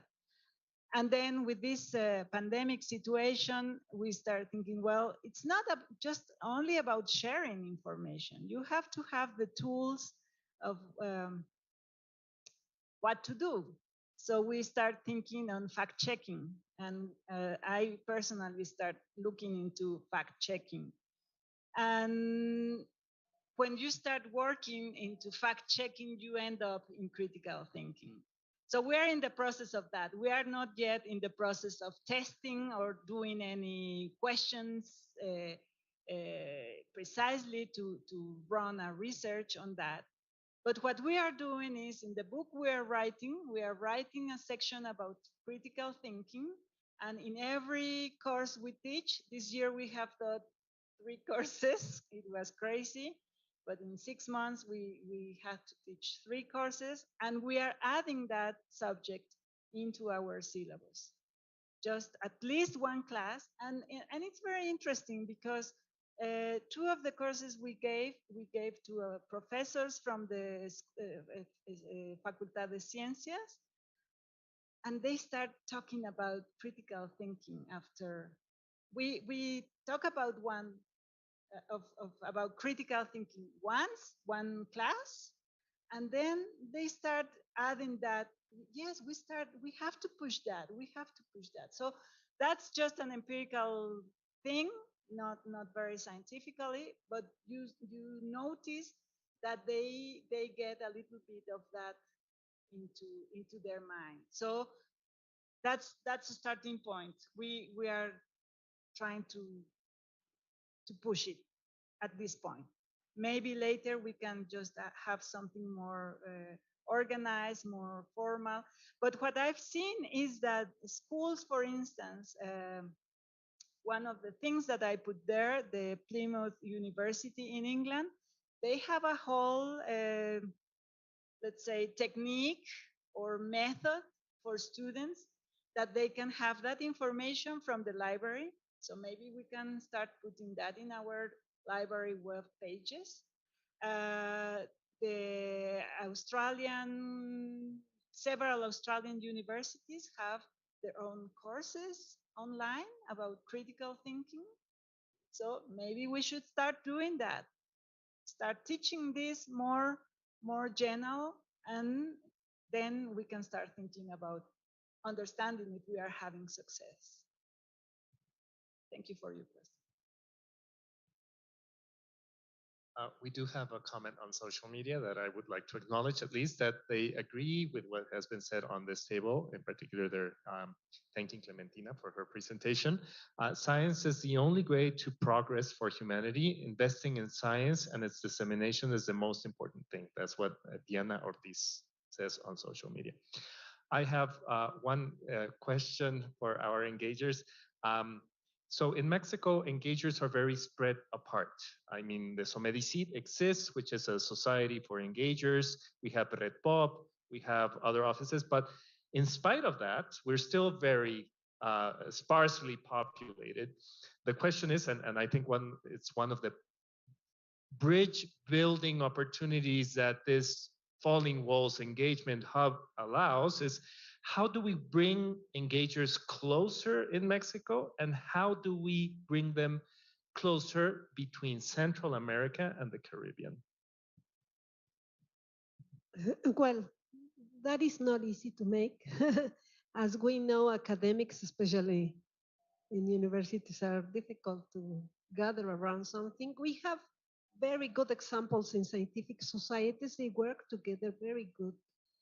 But it seems that we communicators are not so easy to get around something. So Medicit is one of the organizations. They make, I was president of Medicit for 2 years. We almost, now it's a different situation, but we did a reunion, a meeting every 2 years with many people in the country making science communication, not only from Somedicit, but from different institutions in the country. And it was a very good exercise to show that efforts are being made in many parts of the country. But it's not easy to congregate everyone in a field. Maybe that's why it's important to be working it as a discipline with more academic work behind, more preparation courses. Especially, we have been teaching courses through the museum here, and we are seeing that every day, like I said in my presentation, every day more and more students and more professionals from different areas are interested in doing these things professional. It, it was important that our last course with teachers from the sciences school here in the university said at the final session, we are now understanding that science communication is not so easy as we thought it was. We felt happy with that answer because that was a way of telling them you must think of another way in science communication because it's dangerous to make it just with your heart and with not knowing anything. So maybe teaching can be a way of gathering interesting people in this. During the pandemics, we were collecting examples in internet of many groups that suddenly they said, we are making science communication in a terrible way and saying things that were not true and not showing facts and not being science really. And then so we decided to make more and more courses to construct another kind of lineage of how to make it. And maybe that way we will gather again. So Medicine has had many problems now because of the budgets, and, and we are trying to participate in Red Pop, the Latin American network, and we are actively participating in PCST network, the global communication network that is growing very fast in the world. And we are trying to show that in Mexico, but you said it, we are a very small community. 400 is nothing compared to what we must do. And especially finally, we are incorporating every day more and more journalists. A lady's here and she knows, and their network that Mexican journalists are very important too, but they are facing the same challenges. So we are trying to work together and making an effort to make this community to grow and to convince our students it's a way of life. It's important that they think as an alternative, not only to research and teaching, but to make another kind of life. Sorry, my battery ran out here. Another thing that Patricia forgot to mention, and we are very proud of it, but we have been teaching, as we have said several times, for many years.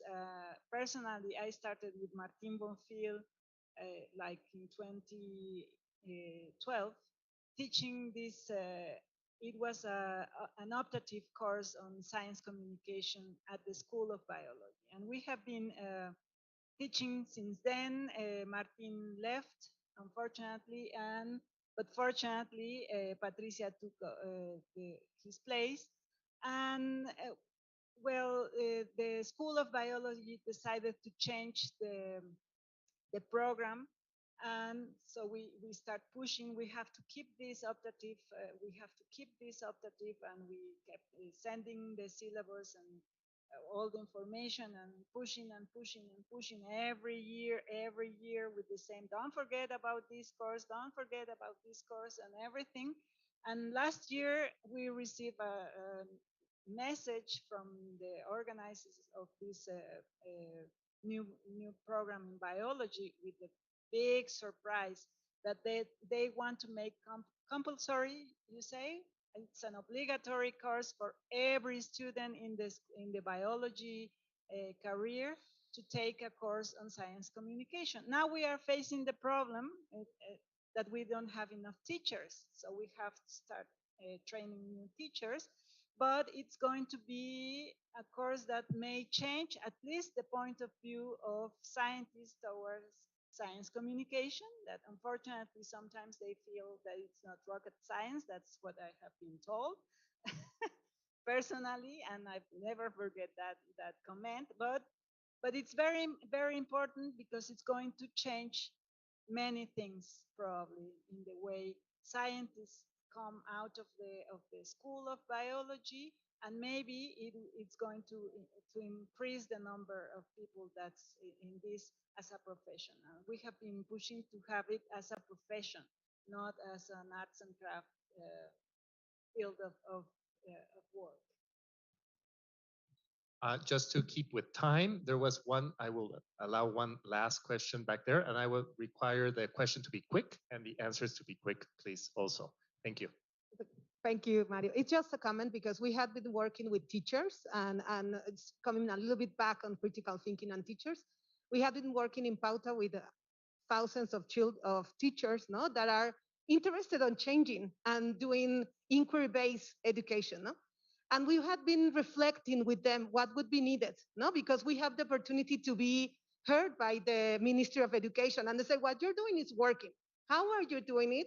Would it be possible to scale it? What are the challenges you see? No? And many of the teachers that have been in Pauta for many years says the problem is, and it's something that we have seen, but we haven't taken the time to really think about these basic problems, is how do you do this with 60 children in the classroom, or with 30, or with 40? How do you do it with the amount of content we have? No, because here in Pauta, you say you are not basing content. That's why you're an extracurricular activity. No, so I'm as a teacher, I'm able to do it. And I'm as Clementina, I'm really hopeful as you, because part of the changes that they're making on the curricula is to say, okay, less is more, because we're in a different time where we can really find information on really other places. We have to teach children how to find, how to be critical about this information. So I'm hopeful as you. I just wanted to share that there are many teachers in the country that are really trying, but that there's basic things, no? The schools that have no the conditions, the physical conditions to have. So it's difficult to say, I'm gonna ask questions when I don't have time and I have so many kids and now they all want to participate, and now how do I do it? Because when I had them silence was easier just to say and to grade in a different way, no? But I think it's something that we can be doing, and something that we have been doing with the scientific community. There's no way to do it alone. No, so it was just a commentary, because I think being with teachers and being a teacher and a pedagogist is important also to have their voice here. Thank you. On that. Well, just a very brief comment. As I said, my kids were in a Montessori school all the first 6 years, and I was amazed and surprised that they had, at that time, I don't know if this has changed, but when they were there, they had first, second, and third grade in the same group, were fourth, fifth, and sixth in another group. It's not a small group. It was like 30, sometimes 40 students with one teacher. Sometimes they had a help, and the kids did work. And it's amazing. I mean, I'm not a Montessori student. I came from a different, like a Freinet kind of education, but I was surprised that they were very interested, very willing to talk. They love to talk. They love to question. They love to hear answers to their questions. And they love to be engaged. So it's a challenge, I know, but it means a change in set of mind of professors, a set of mind of students, of course, and parents. Because sometimes what parents want their kids to do is to be seated taking notes, and that's not the way it works when you have kids thinking. It's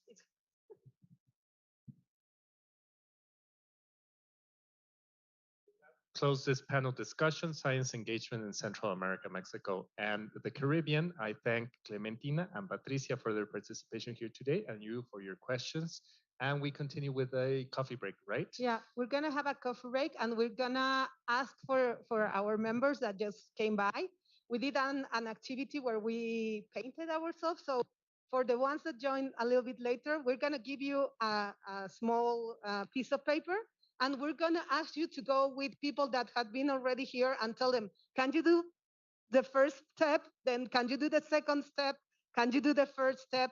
And then to put yourself, where are you from, or where do you feel in the world that is your place? That's the place you are from, that you feel it's not only the place that you were born at, but the place that is holding you in the world. And for the ones that already did it, we're going to have our coffee break, and we would ask you, please, if you can, there's going to be some post-its.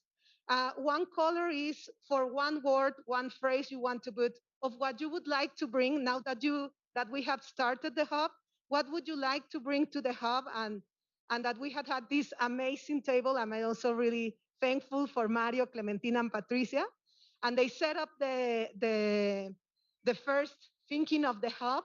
So what would you like to bring, and what would you like to take to your community from here? So one is what would you like to leave, one would you like to take, okay, from this place, and put it next to the pictures that we all did for you with all our best artistic abilities. And now there's a little photo of you next to your picture.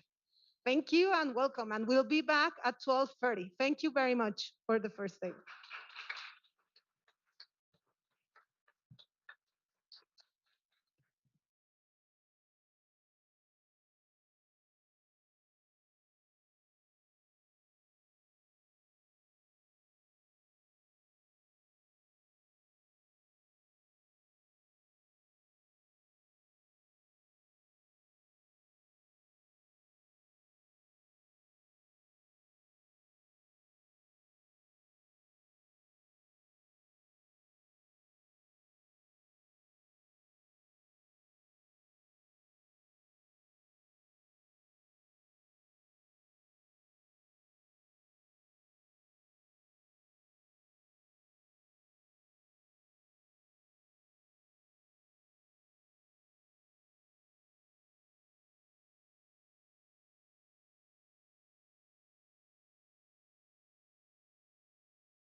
Muy bien.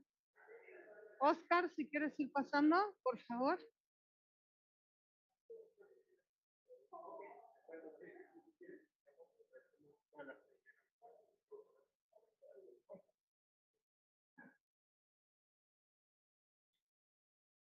Allá. Muy bien, entonces aquí tenemos micrófonos.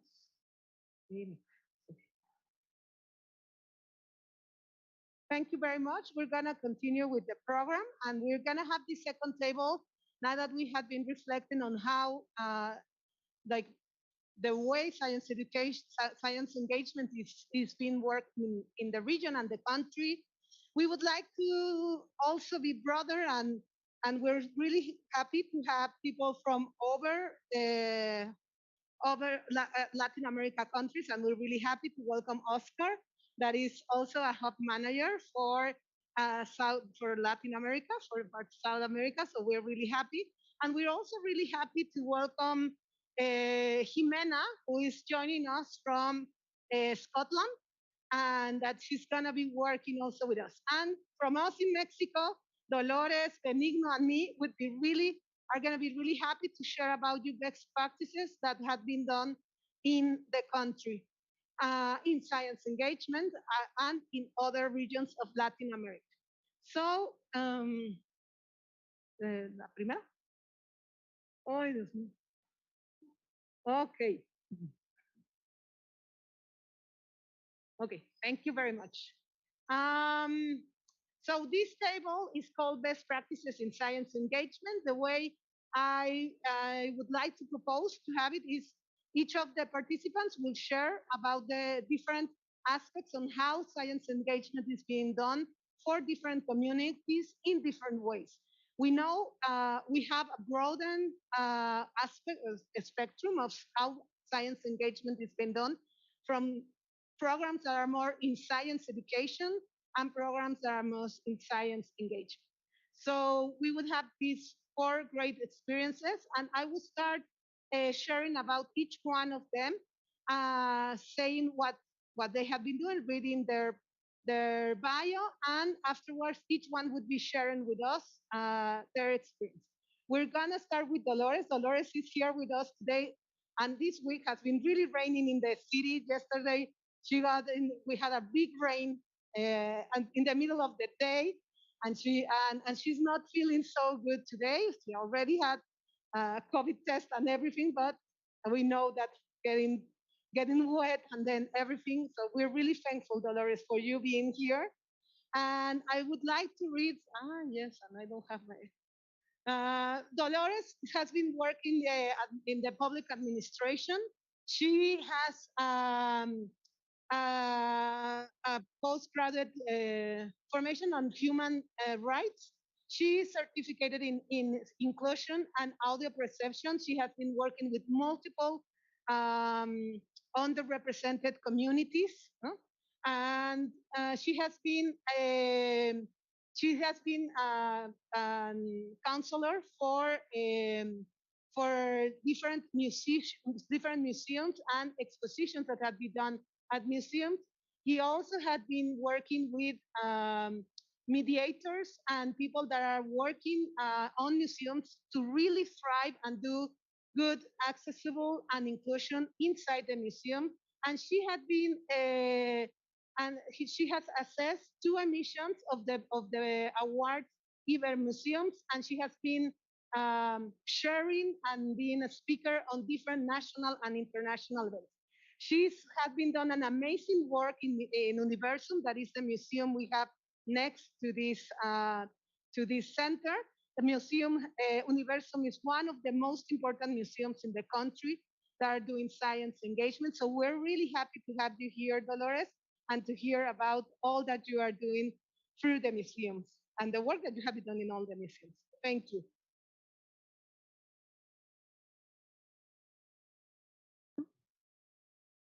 Thank you, Gabriela. I apologize, but I need to go in a few minutes. So I ask if I can speak in Spanish. I prefer, of course. So mi presentación la haré en español Y bueno, me retiro en unos pocos minutos, pero muchas gracias por la invitación. Yeah. Help us to translate. So if you can, just 1 minute, because. Okay, super. Okay. Thank you. Traductor simultáneo. Cool.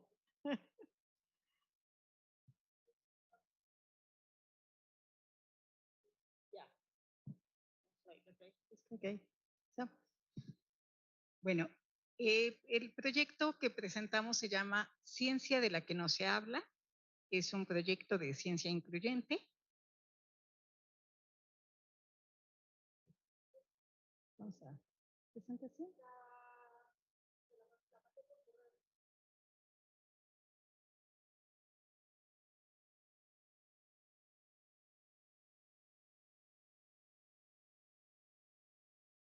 Please, sorry. Okay. Okay.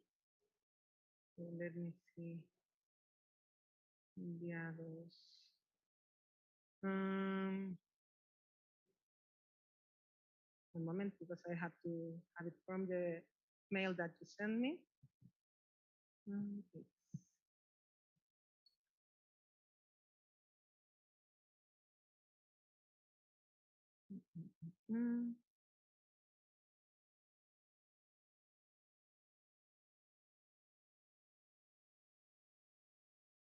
Okay.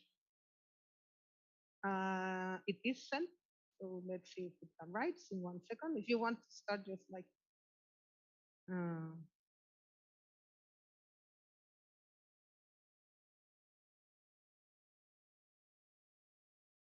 Okay. Should be.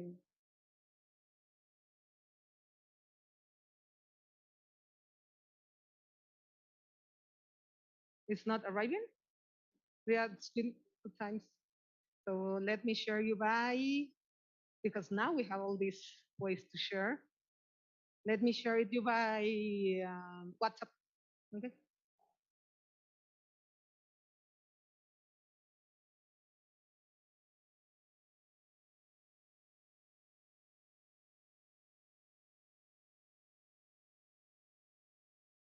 Now? Okay, good. Technical issues. Thank you, everyone.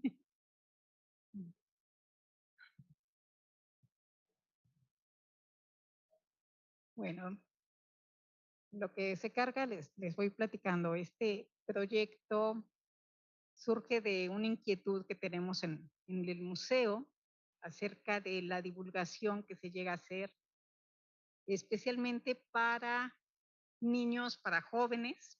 Los museos generalmente tenemos un público meta. En el caso del Museo de las Ciencias de Universum, el público meta está pensado entre los 15 y 18 años, como estas edades donde los chicos van conociéndose de ciencias a través de la escuela, se van interesando y pueden llegar a tener su selección de carrera de formación profesional. Sin embargo, bueno, este proyecto intenta ver un poquito más allá de estas poblaciones metas y ver aquellas que no están muy vistas, muy visibilizadas. Entonces, esta es la inquietud que tenemos de comunicar ciencia a 2 grupos de población que prácticamente no se consideran en estas actividades de divulgación, que son personas con discapacidad auditiva y visual. De ahí toma el sentido y el porqué de su nombre. Este proyecto va a tener 2 consideraciones básicamente. En primer lugar, queremos tener material de educación científica diseñada para jóvenes que, como se comentó en la mesa anterior, no siempre se reflejan sus intereses. Pero es aún mayor la problemática cuando hablamos de personas que por su condición de vida y en una sociedad que impone barreras de capacidades, pues presentan una discapacidad auditiva o visual. Prácticamente podemos decir que esta población no tiene un material accesible y lo poco que se produce orientado a estas edades, pues no siempre va a tener ni los elementos de accesibilidad ni un diagnóstico sobre qué es lo que les interesa, qué necesidades tienen de conocer la ciencia. En ¿Podemos segundo una pausa lugar, ahí? Una pausa ahí para... So Dolores' project is called Science That Is Not Talked About, and it is an inclusive project to bring science, in particular, to the deaf and the Blind. and the blind community. At Universum Museum of Sciences, the main public for the target is from 15 to 18 years of age, but what they're doing is looking beyond that group and catering to these two different communities. Together with them, to know what their interests are, to make materials that reflect their interests and fills the gap in the non-existing materials at museums for them to work with. gracias. En segundo lugar, en este proceso de inclusión social, nos interesa mucho que tengan este derecho, que se visibilice el derecho de estos jóvenes con esta condición de vida, para acercarlos a lo que es la comunicación de la ciencia, y esto nos parece importante hacerlo a través de un diagnóstico directamente con ellos, saber qué es lo que necesitan y qué les puede ayudar a su vida diaria, a mejorar su vida, y que de esta manera se fortalezcan estos conocimientos y capacidades de los museos para cumplir esta función. Es decir, los museos tenemos que centrarnos no solo en una comunicación de la ciencia en general, sino tenemos que visibilizar los diferentes públicos que tenemos, las diferentes condiciones de vida que van y que nos visitan, pero también a quienes nos podemos acercar de una manera diferente, no solo en el recinto, sino en producción de arte, productos, tener productos accesibles que también vayan hacia donde ellos están.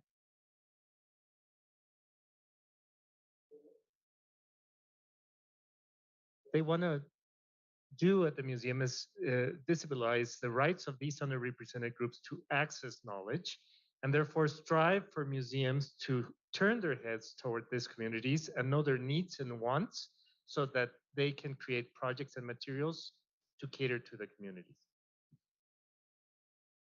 Bueno, los objetivos de este proyecto, ahí los tenemos en la diapositiva, es generar un material de divulgación para jóvenes, especialmente para quienes por su condición de vida tienen esta discapacidad visual o auditiva, pues no se cuenta con este material accesible y que además pues, refleje sus intereses. Los productos de divulgación generalmente son muy visuales, entonces una persona con discapacidad visual no tiene mucha accesibilidad, o bien son auditivos y personas con una discapacidad auditiva no tienen una manera de poder comunicarse y de poder entender lo que se está trabajando. El otro objetivo es dar relevancia a las personas con discapacidad en este proyecto, para romper los esquemas y las herramientas tradicionales de comunicación que conocemos. So the goals are to create materials for the aforementioned underrepresented groups, because usually the materials in museums rely on sight and hearing, and they don't cater to these two particular communities. Siguiente diapositiva. Ok. ¿Cómo es que sabemos qué les interesa? Entre las novedades de este proyecto está su metodología, la cual se basa y se fundamentó en dialogar y conocer qué le interesa saber a los jóvenes en cuanto a temas de ciencia.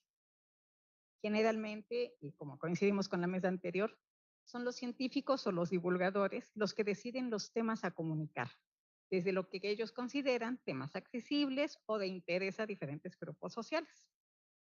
Esto es un esquema vertical que las nuevas tendencias museísticas están realmente cuestionando y enfocando de manera diferente. Esto lo vemos en lo que es la museología social y en lo que es la decolonización de los museos, es cuestionar cuál es la labor que verdaderamente debemos cumplir los museos hacia la sociedad y cómo hacerlo sin estos esquemas verticales, sino en esquemas comunitarios, esquemas horizontales, esquemas de diálogo. So what they did was ask the younger members of these underrepresented groups what were their interests, because usually scientists and engagers impose the topics that should be discussed at museums and in different venues. And this vertical model is not necessarily the one where the new schemes and museums is going. Museums need to decolonize the material that's being given, and they have a social responsibility in trying to break this vertical model into something that's more horizontal. En la siguiente diapositiva vemos cuáles son las fases del proyecto que se trabajó a partir de 3 herramientas muy fundamentales, pero que son las que abrieron el diálogo. Uno fueron los grupos de enfoque, donde se convocó, estas herramientas las hicimos con niños y jóvenes de 10 a 25 años. Fue un rango muy amplio, son muy diferentes los intereses, pero es lo que nos ayuda a tener una visión de hacia dónde va y qué es lo que están viviendo niños y jóvenes actualmente. Entonces, trabajamos con grupos de enfoque, con entrevistas controladas con población meta y dinámicas abiertas de exploración, donde ellos libremente expresaron. En estas actividades incluimos a un grupo de jóvenes sordos de nivel secundario. So the different work phases to create these materials was to create focus groups with kids and young adults from 10 to 17 years of age on asking on their current environments and their interests. Also on tools to know their current interests and different dynamics of the exploration that allow them to express themselves on what they needed. They started with junior high students from the deaf community.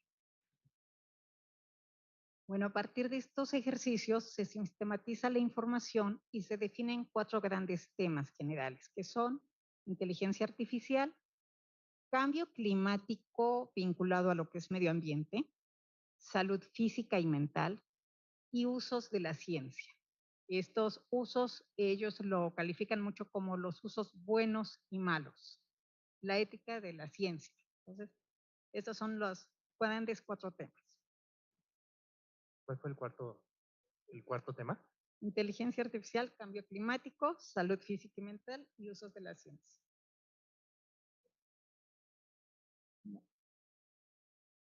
So there were 4 themes on artificial intelligence, global warming, mental and body health, and also uses of sciences, good and bad practices on both. Siguiente diapositiva. De lo que ellos expresan y de lo que más llama su atención, hay desde los temas frontera hasta la curiosidad por actividades de la vida diaria de su entorno, mostrando que hay huecos de información en las redes, en los medios de búsqueda que usan, además de que mucha de esta información no está bien sustentada. Algunos de los cuestionamientos que ellos hicieron fue: ¿el vapeo es malo? Algo muy cercano a ellos. ¿Por qué se usan los animales para investigación de productos cosméticos? ¿No? Cuando dicen, si la ciencia va tan avanzada, ¿por qué tenemos que usar a otros seres vivos? Entonces vienen ahí partes buenas y malas de ciencia. ¿Cómo toman decisiones los robots? Y aquí venía desde eso hasta si los robots controlarían a los humanos en algún momento. ¿Se pueden revivir animales prehistóricos? Y si se hace, ¿qué riesgo tenemos? ¿Es posible obtener ADN de animales extintos para duplicarlos? Incluso si ya sabemos que están en riesgo, ¿por qué no tomamos su ADN y empezamos a replicarlos y hacemos el balance ecológico? Otra era, ¿cuántos años nos quedan como especie humana? Entonces, desde esto hasta algunos temas más filosóficos, como relacionados a la violencia, comentaban.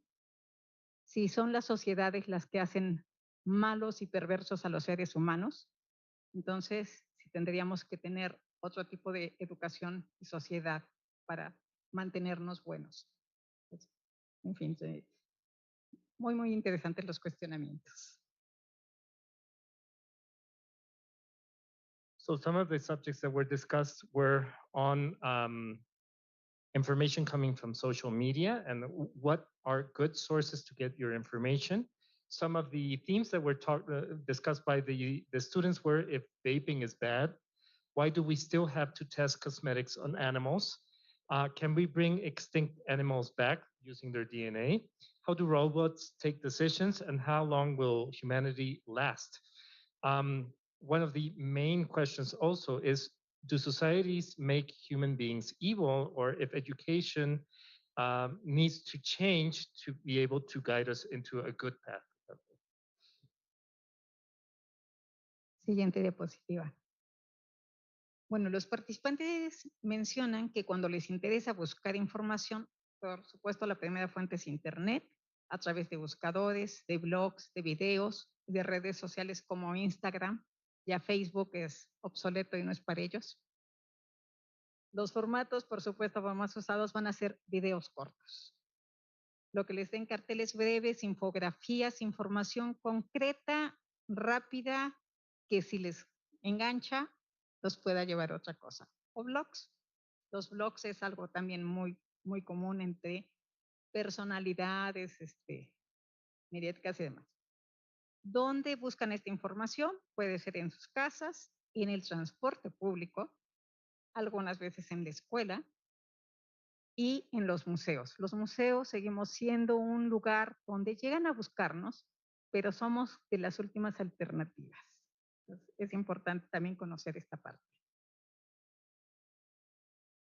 So participants said where they search for their information. They mainly use the internet, mainly short videos, social media, things that were quick, engaging, brief, and to the point. They also went to blogs.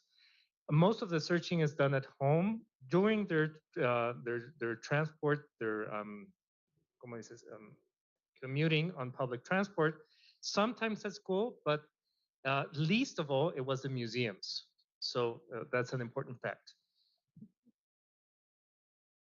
Ok, entonces vamos a la siguiente diapositiva. Pues, con base en todos estos hallazgos de las entrevistas que tuvimos de este acercamiento, nuestra propuesta es realizar cápsulas de video de corta duración, más o menos 1 minuto, en lengua de señas mexicana.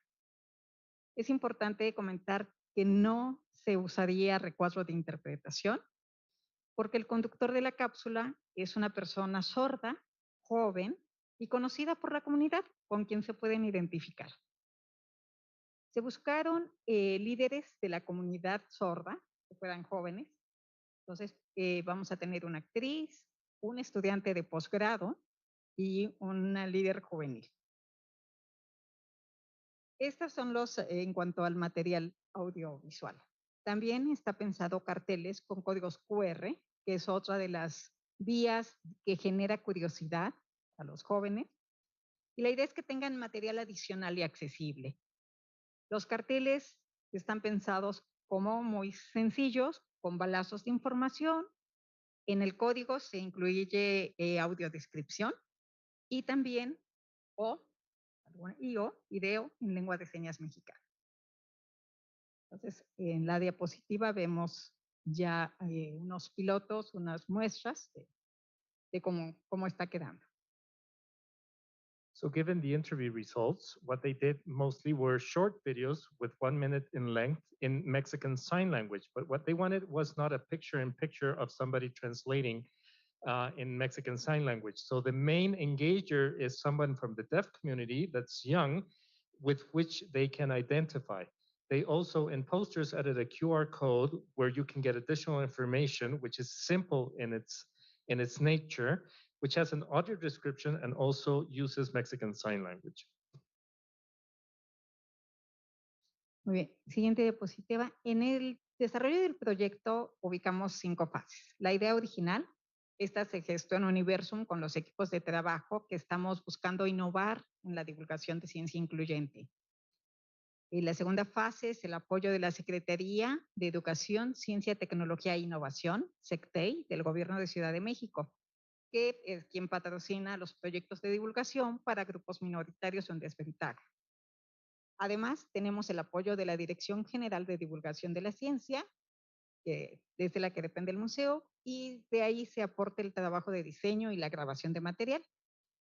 También participa y colabora en una siguiente fase, en la cuarta fase, una empresa especializada en interpretación en lengua de señas y que nos hace la producción y la postproducción audiovisual de material para la comunidad sorda. La empresa es EN Interpretación, Traducción y Accesibilidad. Y finalmente, la etapa más importante donde viene el impacto es la distribución de los materiales en estos espacios accesibles a la población meta. So there were 5 phases of the project. First is the original idea. Secondly, it's support through money from the local government. Thirdly is from Universal Museo de las Ciencias, which also gives money and support for design on materials that are being created. Fourthly, they have professional services that they hire to create the audiovisual production in Mexican Sign Language. And the fifth part of the project is the distribution of materials in spaces that are accessible for the underrepresented groups. Perfecto, nos vamos a la siguiente diapositiva. Entonces, bueno, con toda esta información y todo este trabajo que hay de por medio, es que se están trabajando las 54 cápsulas de divulgación para brindar información con sustento científico que permita reflexionar y tomar decisiones. Creo que al final esto es a lo que nos enfocamos como un grupo de divulgación, es poder dar información veraz, fehaciente y que permita tomar decisiones. El valor del proyecto creo que también es la relevancia que se da a las personas con discapacidad. Ellos son los protagonistas del material producido. La persona sorda dirige la cápsula y en este caso, la parte accesible va a ser la voz en off. O sea, la accesibilidad se da a los oyentes, no al revés, que es como generalmente lo trabajamos o se mantiene. Entonces, de esta manera que es cambiar estos paradigmas. Esta modificación busca fomentar el reconocimiento de la diversidad y la interculturalidad como este elemento que va a enriquecer a la sociedad. Creemos que es importante cambiar paradigmas, cambiar visiones y darnos cuenta que la diversidad es lo que enriquece a las sociedades. So what they're doing are 54 video capsules that allow the public to make decisions through the facts that are given through the videos.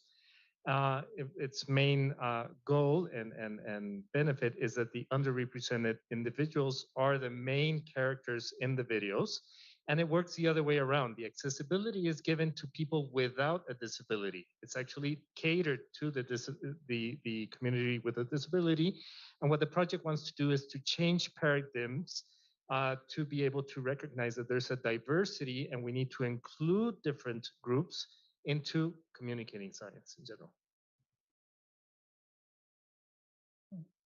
La ventaja adicional que vemos finalmente en este proyecto es el poder llegar a los grupos meta a través de canales de difusión, como lo es los institutos de educación media superior, las universidades del gobierno de la Ciudad de México, pero especialmente el transporte público como el metro y el metrobús, que además de que son usados por millones de personas y miles de jóvenes con y sin discapacidad, es una vía donde pueden conocer temas de actualidad y de interés para ellos.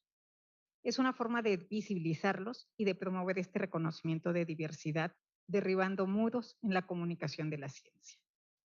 La idea es fomentar una cultura científica en la población que usa estos medios y que a través de ver a una persona diferente a ti, que se comunica de diferente forma, vas aprendiendo a reconocer, a visibilizarlos y a darte cuenta que tu sociedad es diversa.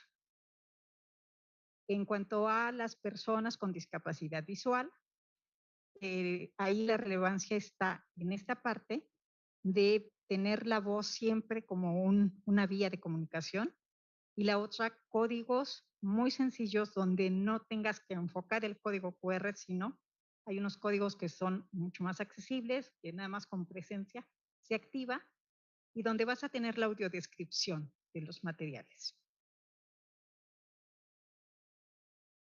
So one of the additional advantages of the project is to reach high schools, junior high schools, and also the general audience through mass transport systems. Mainly what they want to show is that there's a diversity, there needs to be inclusion, and it has to be patent through the products that they're giving out through science communication, and to show the general citizenship that there are different models of communication. For the blind community, what they're using mainly is the voice in off, and they are also creating an easier to use QR code to be able to access the different materials. Sí. Bueno, los productos se encuentran ahorita en fase de producción, algunos ya en postproducción, para ser evaluados por potenciales usuarios.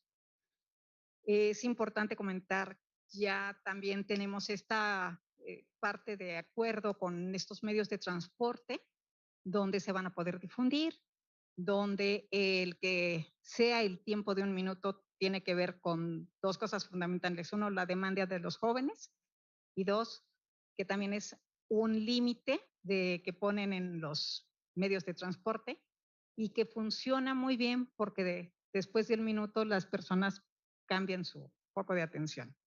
Entonces, nos era importante que se pudieran cumplir ambos y que se pudiera llegar con estos canales masivos de divulgación.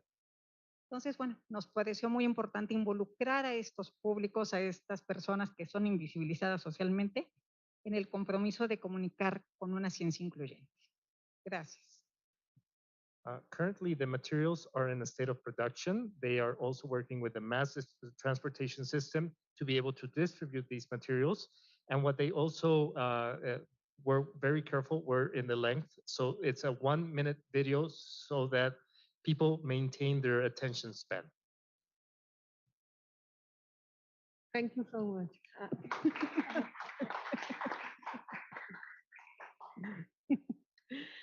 Thank you so much, Dolores. I think it's innovative work in inclusion, because we do have the voices of the students, but it's also thinking about their being teenagers and how they're living their life, having or not a disability. No, so thank you, Mario, for translation. I think it's a way of thinking also how to get the museum out of the museum.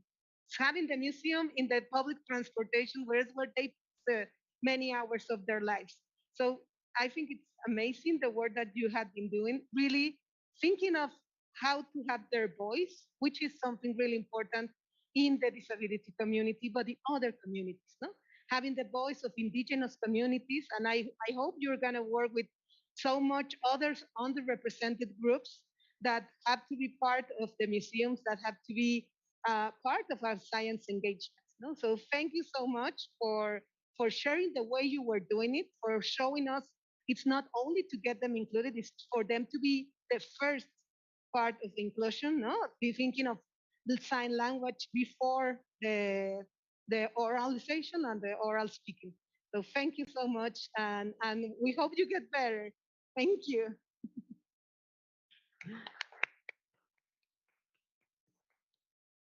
So we have Jimena. Jimena, are you there? Can you listen to us well? Yes, yes. Hi, everyone. Yes, I can hear you. Thank you so much. Jimena is an Antarctic scientist, a glaciologist, and PhD student at the University of Stirling. Her research focuses on biooptics applied to the dynamics between glaciers and the ocean, and the role the system plays in the carbon cycle in polar regions. She has been participated in 2 Antarctic scientific expeditions, 219 and 220, led by the Chilean Antarctic Institute, and she had traveled to Antarctica with NASA Ice Bridge mission in 2010. Jimena is also a photographer. She deeply believes in the synergy between science and art, an invaluable tool for climate change awareness. And we thank a lot Cynthia, because through having this vision in science, we invited Jimena, and we're really happy that with all these learnings we had from COVID, she can now join us via Zoom and be part of the hub. Thank you, Jimena. We listen to you. Well, hello everyone. Thank you very much for the introduction and of course for inviting me to participate on this great event. I am very, very excited, although somewhat sad for not being able to be with you physically, but I'm also super grateful to be able to share with you virtually. Uh, Now, the image you see on the screen is not to show you that I worked in one of the most fascinating places on our planet, in this case, the archipelago of Svalbard at 78 degrees north. I show this image to tell you that although my work is about everything related to ice, the first time actually that I saw snow was not until I was 27 years old. That I grew up surrounded by concrete, urban noise, and cars in one of the most chaotic cities in the world, which is Mexico City. Now, I'm showing this image as well to tell you that there is no need actually to grow on a mountain fully covered by glaciers or in the forest or actually near the sea to protect and love nature in all its forms. Because actually, everything about how to respect and love nature was taught to me by a sidewalk tree in La Colonia Nanabarte. It's actually the tree that you can see on your screen.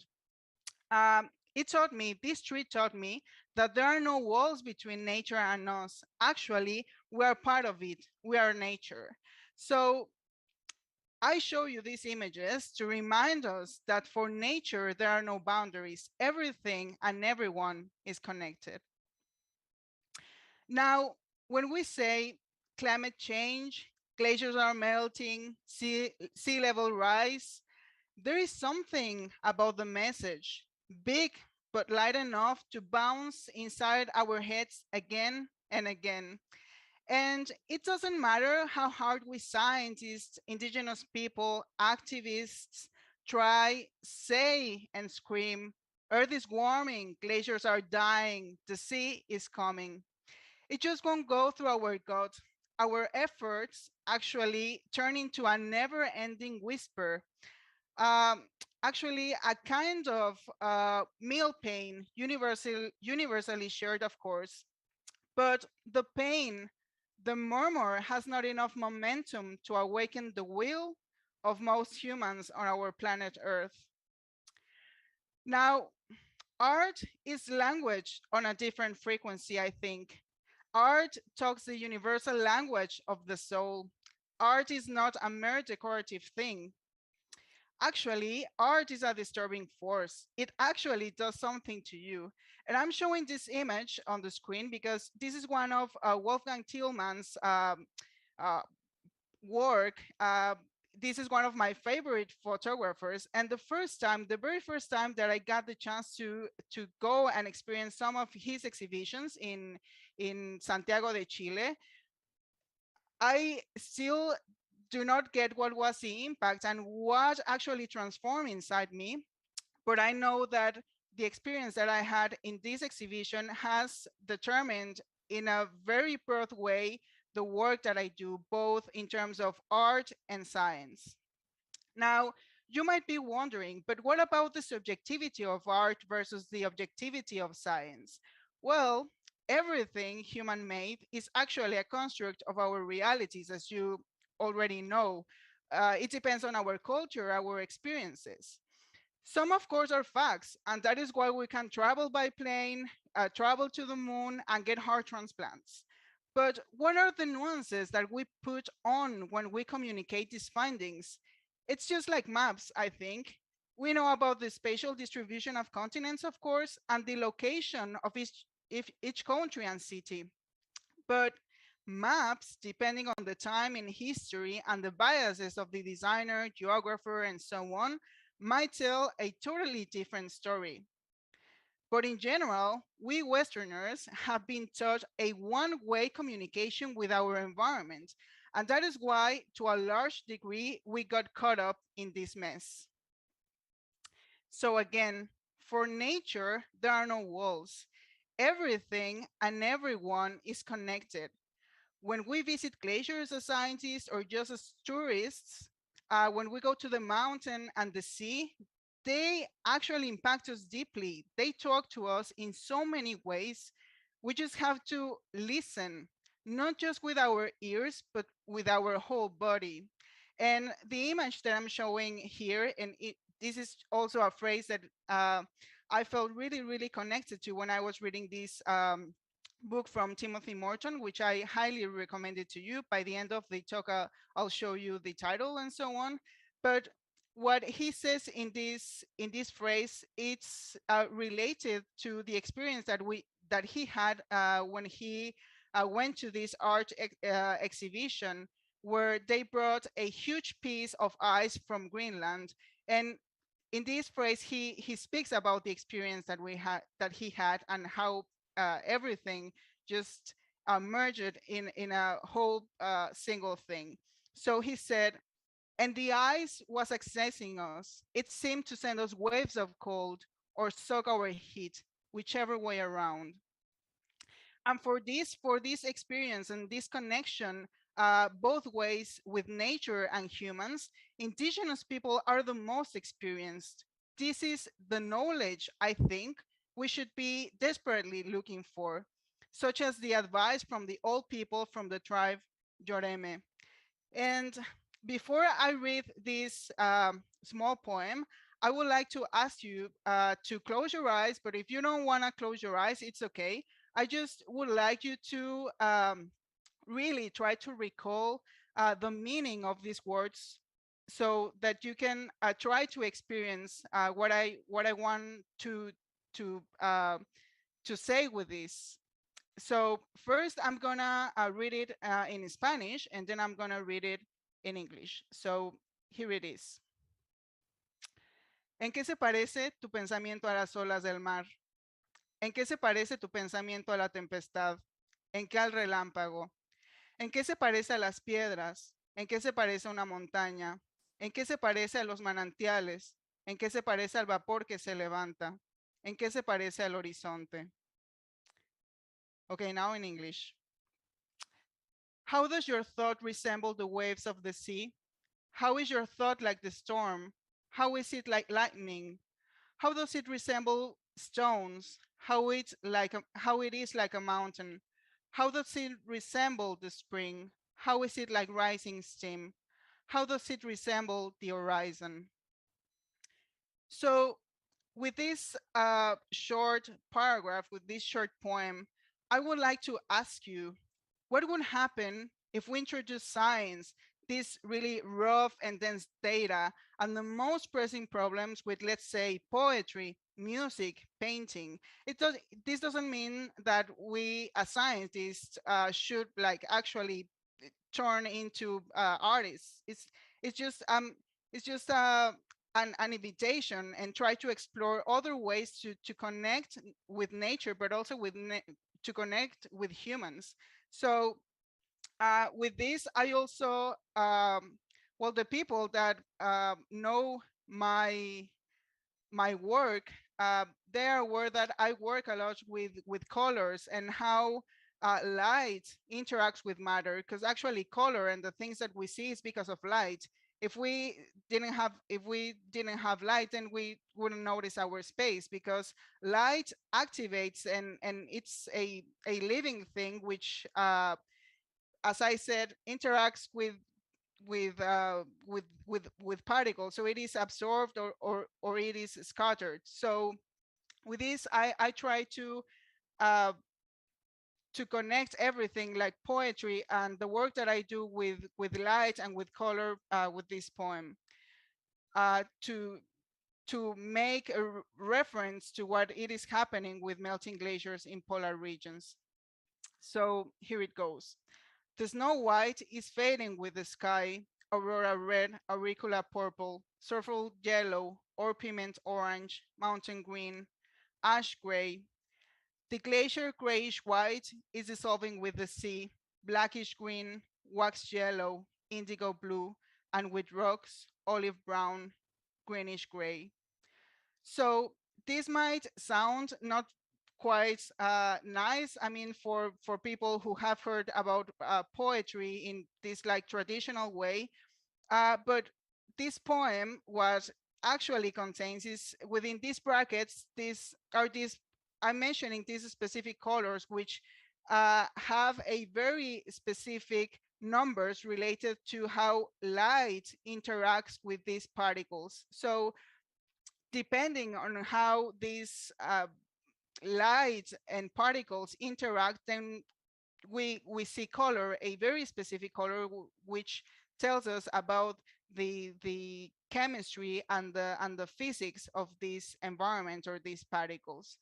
So once again, what if we began with a poem to talk about glaciers, to talk about how they are melting, and how about if we could speak in this way with stakeholders, policymakers at schools?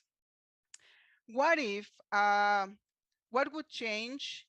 Well, actually, what would change if we use color as artists do to teach and to talk about minerals, as I said, about sediments and the damage that dark carbon, for instance, and other pollutants are causing in polar regions?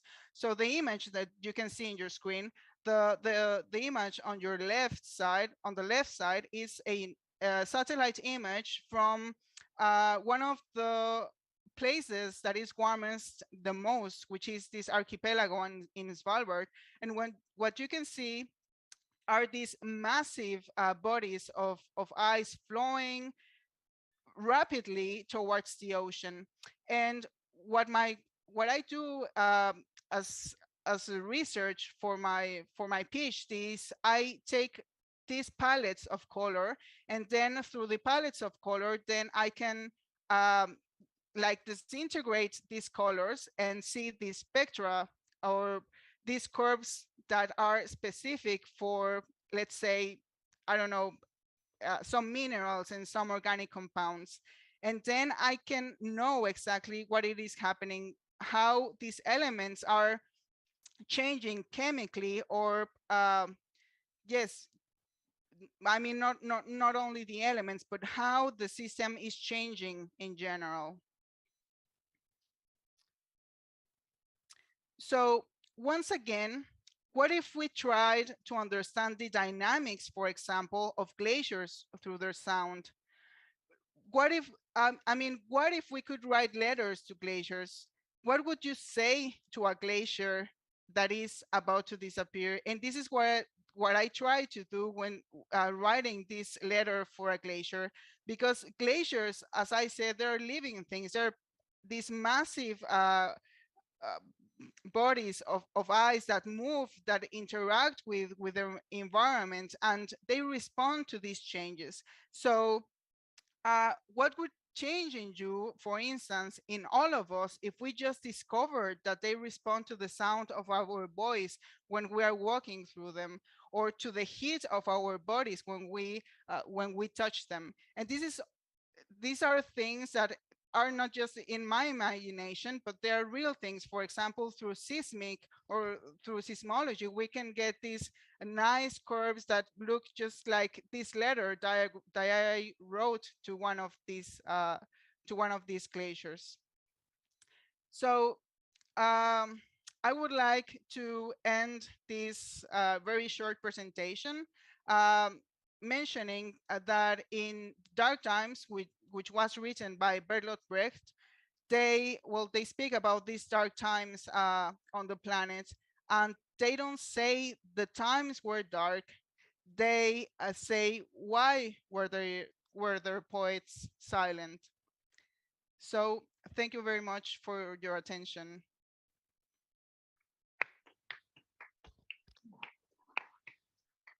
Thank you very much, Jimena. I think that you had brought art in a so different way, no? Taking us into the poems, taking us into the colors has been wonderful. And that makes you reflect on how can we don't have to be artists. We don't have to be, but we can use art. Art is a human characteristic, and it's a way of communicating. So I think it's amazing the work that you're doing. We are really thankful for you sharing and preparing this presentation in a way that we can live the way you live art and the way that you are doing science engagement through art. which is something that in Mexico we should be much more used because we are really cultural and artistic community, and not only in Mexico. I think in Latin America, it's a way of expressing. We have music all the time. We have poems. We have words. We have colors. No, and it's something that we don't relate to science and that can be much more used. So thank you so much for this participation. We're gonna open for some other questions at the end. So if you can please stay with us a little bit longer, we would really appreciate it. Sure. Thank you so much. Thank you. So I would like to present Oscar Contreras Villarroel. He's Vice President and GMTO representative in Chile, the world's most powerful telescope. He is founder of the Foundation Ciencia Joven, director of Ecoscience Foundation, and the hub manager of the Falling Walls Engage Hub Argentina. Oscar expertise is in working with companies at a regional level to develop private partnerships. He was responsible for implementing one of the first STEM community engagement programming at the first Google Data Center in Latin America. Oscar has been Falling Walls Engage winner in 2019 and 2021. I've been so glad that you're here and that you're going to share us about other ways of the change. Thank you very much. And that's really important part of engagement. Thank you for the invitation. It's really happy to be back in in-person events. Well, I'm just going to make a short presentation because I think it's important to have then later a discussion. I just wanted to share with you what we're doing in engaging underrepresented or unreachable communities. I think it's something that the other panelists have mentioned before, and it's something really critical in Latin America as well. So if we go to the next slide, in a little bit of context, well, we're working at the GMT, which is the Giant Magellan Telescope. This is the next generation of extremely large telescope. It's composed of 7 8.4 diameter mirrors. It's going to have a 24.5 meters diameter collecting area. It's a 22-second store building that opens and moves. And it's stating that it's the world's most powerful telescope that it's being built in Chile. We're working towards seeing first light by 2030. And I mention all of this background because we have all of these very huge scientific investment endeavors, international cooperation, but we usually don't see as a critical part of how we connect with the communities. And I'm really glad to hear throughout the entire day of this top-bottom old approach that scientists usually had. So we are a building telescope. We are not going to be ready or doing science in 8 more years. So we ask the question, how could we engage with the community in Chile before even seeing first light? How could we do something different that maybe the other observatories have done before, which is to connect with the local communities nearby the observatories? And we ask ourselves, what happens if we try to connect with the most isolated communities in the country?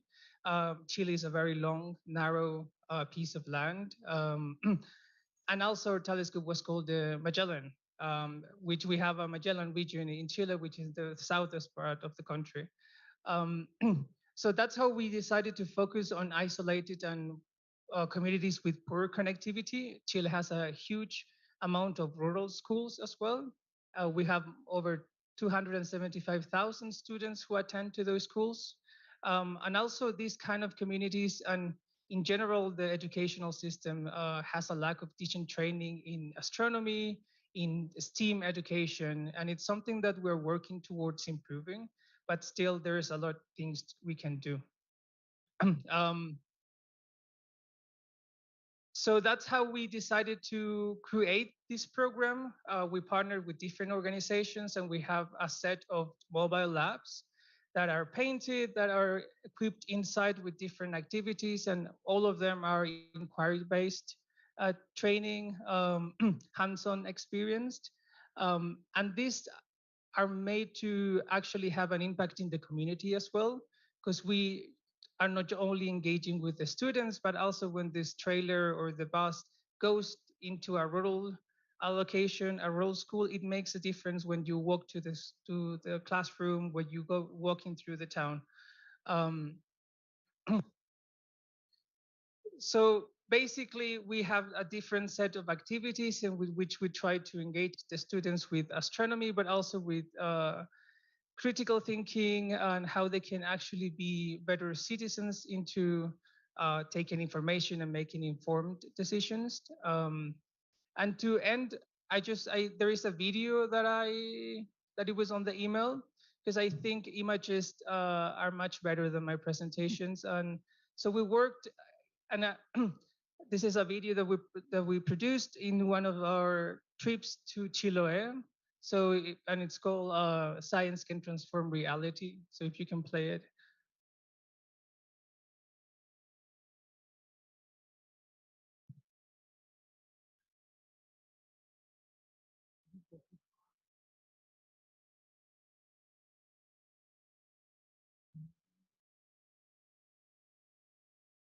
No, it's in your computer, the sound. I don't know why it's not connected. Let, let us see if we can change it.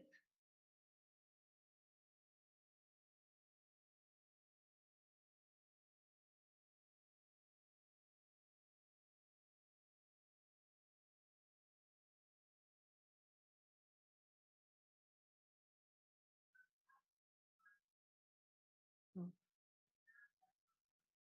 No problem.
And just maybe as a closing thought, it's just that actually we have the view that science engagement can actually be a transformative tool for societies. We see that it should be a core at any scientific institution as a main part of their programs, and not just like a way to reach the community, but also we are involved in certain communities that we want to take part of. And also we have a responsibility, and we should be focusing as well on reaching the unreachable and working with the underrepresented communities. I think we have a big challenge there. I'm glad that they mentioned the deaf, the partially blind or blind people. We have worked with that as well. So I think as a scientific organizations, we should move into incorporating this science engagement as part of our main work, rather than just an outreach program that we do sometimes.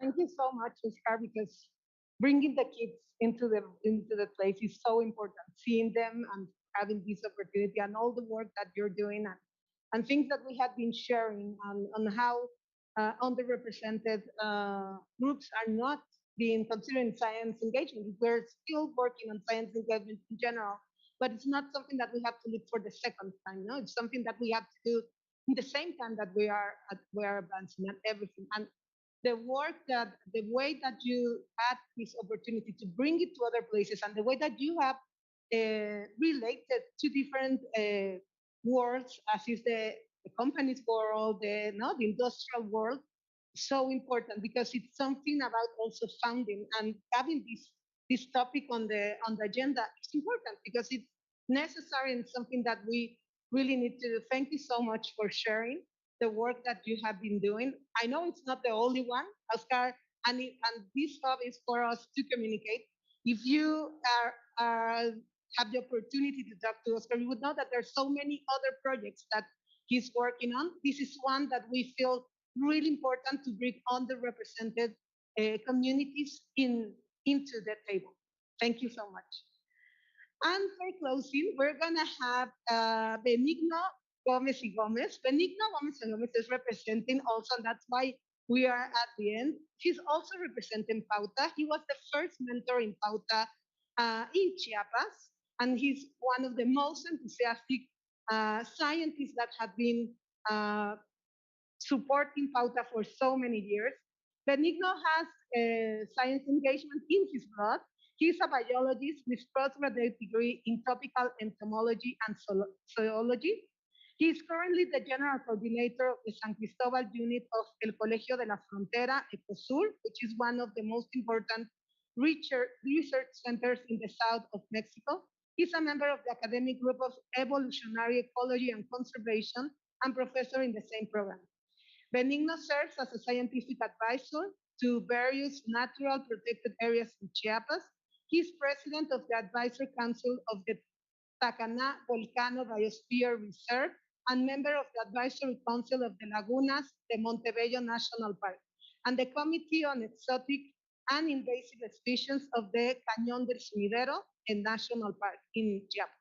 He's also a member of the National Network of Natural Protected Areas and the Network of Biocultural Heritage of Mexico, both of the National Council of Science and Technology of our country. We're really happy that Pauta is going to be presented by people that make Pauta, and that he's going to share all the work that he has been doing. And for us, it's really important to have this alliance with the scientific community, and it's what makes different for children to think and be part of science. Thank you.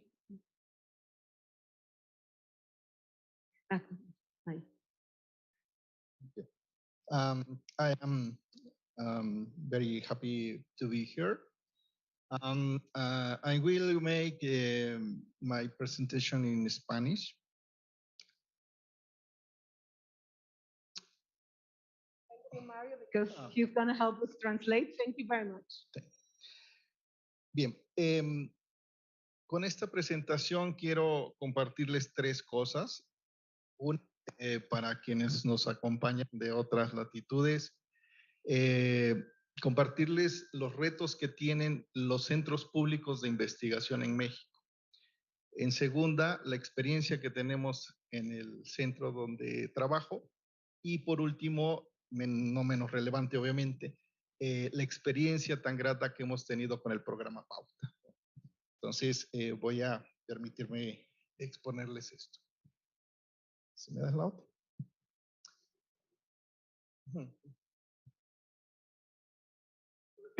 The presentation is on social and scientific responsibility in the southern eastern region in Mexico.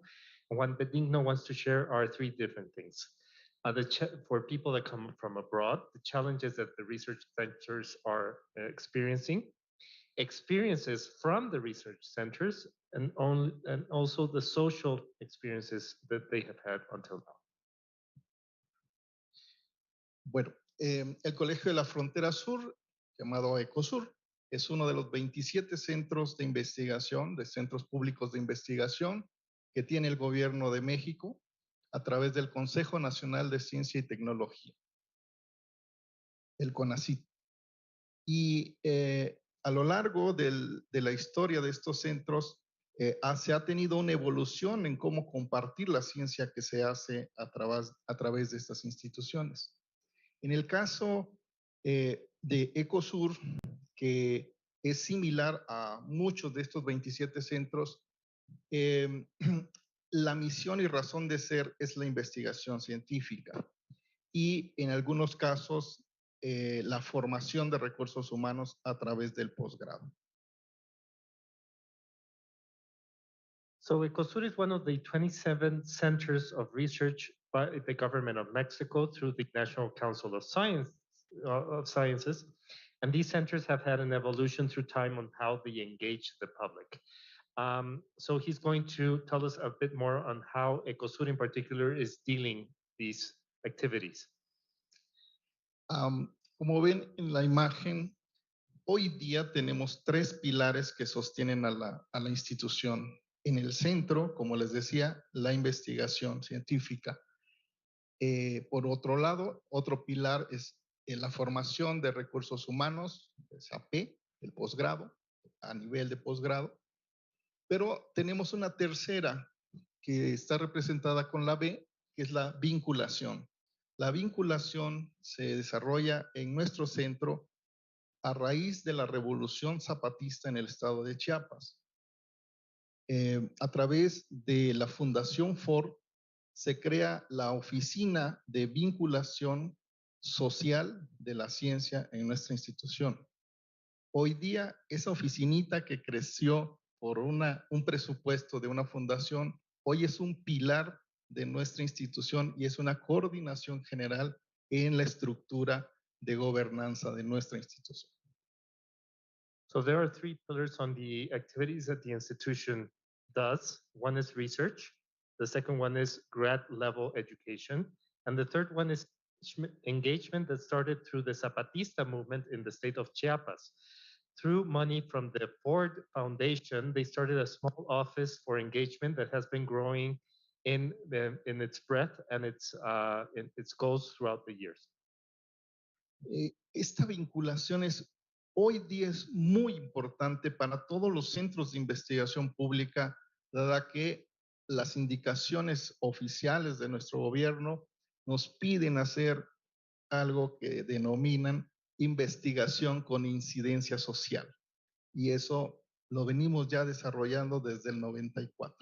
Entonces, para nosotros en este caso no es algo nuevo, pero sí debo decir para muchos de nuestros centros hermanos es un gran reto poder trabajar colaborativamente con las comunidades, con la sociedad en general, dado a que esta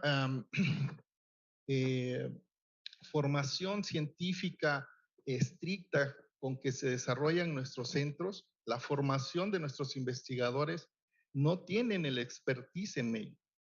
De ahí que se haga relevante lo que nos decían en la otra mesa, estos comunicadores de la ciencia que nos permitan o nos ayuden a transmitir los conocimientos que se generan.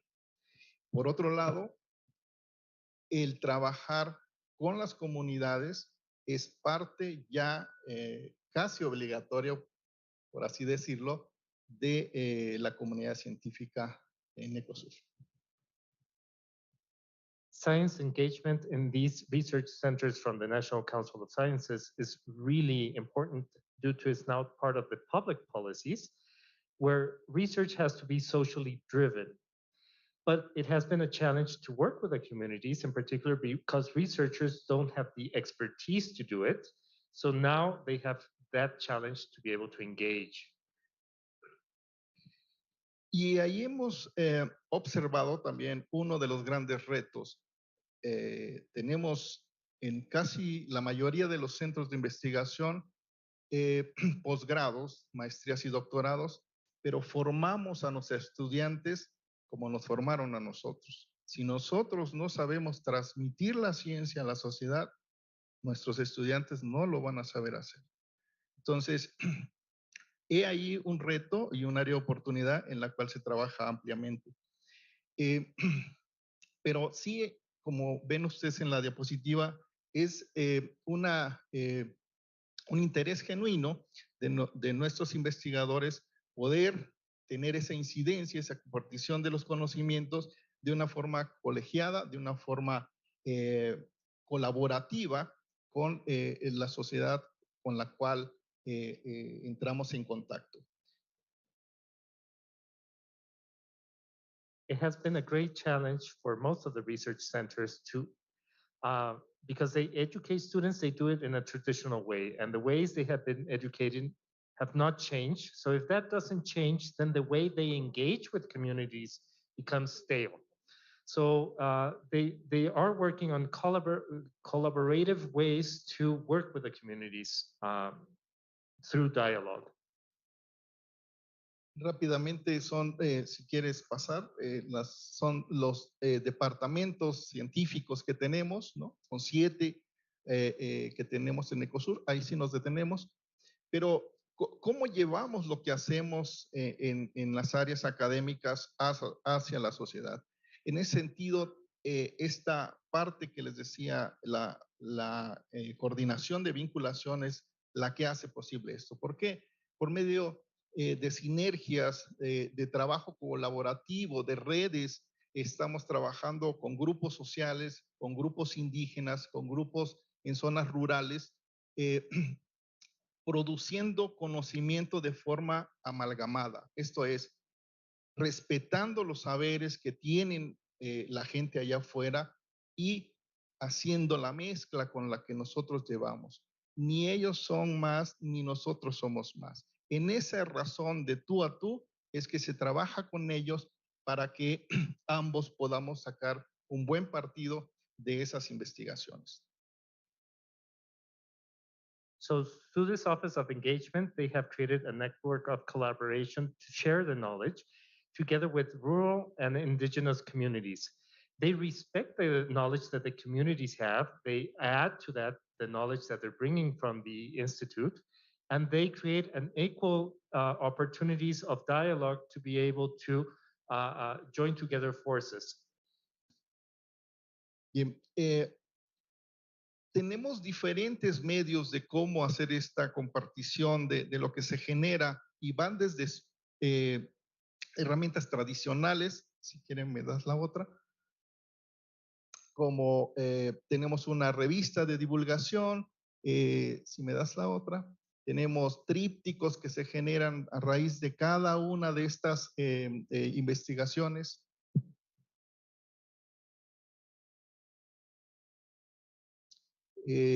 Tenemos foros, tenemos entrevistas por radio, en fin, todas estas herramientas tradicionales las desarrollamos y también tratamos de hacer foros participativos en los cuales hacemos seminarios entre los investigadores y la parte colaborativa. Este es que llegan a exponer la gente con la que se trabajó. Esto es, si yo trabajo en el volcán Tacaná y trabajo con la cultura MAM, pues son la gente de la cultura MAM quienes llegan también a platicar la experiencia colaborativa que se llevó a cabo en la investigación. So some forms of sharing this knowledge is through traditional mediums, so journals, triptychs, forums, radio programs. But in particular, they want to highlight the seminars that they do, where researchers and people from the communities where the projects are taking place are participating in the same tables. Hoy día, en nuestras publicaciones, participa la gente, ya son autores en los escritos científicos. Hoy tenemos artículos, capítulos de libro, donde parte de los colaboradores, los coautores, son esa persona, ese grupo que trabajó en colaboración con nuestros académicos. Fuera de eso, tenemos otras herramientas como esta que les muestro por acá, que es el pasaporte al camino del conocimiento científico. Es uno de los 3 grandes eventos que tenemos y esta está dedicada a los niños de preescolar y primaria baja.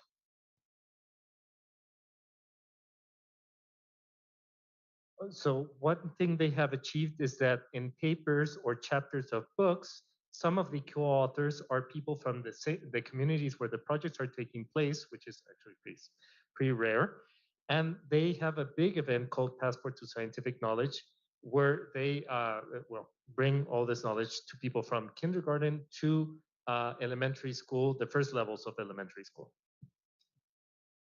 Otro de los eventos se llama Ecosura, puertas abiertas, como su nombre lo indica, se abren las puertas de la institución en una feria científica y esta se desarrolla desde el 2000.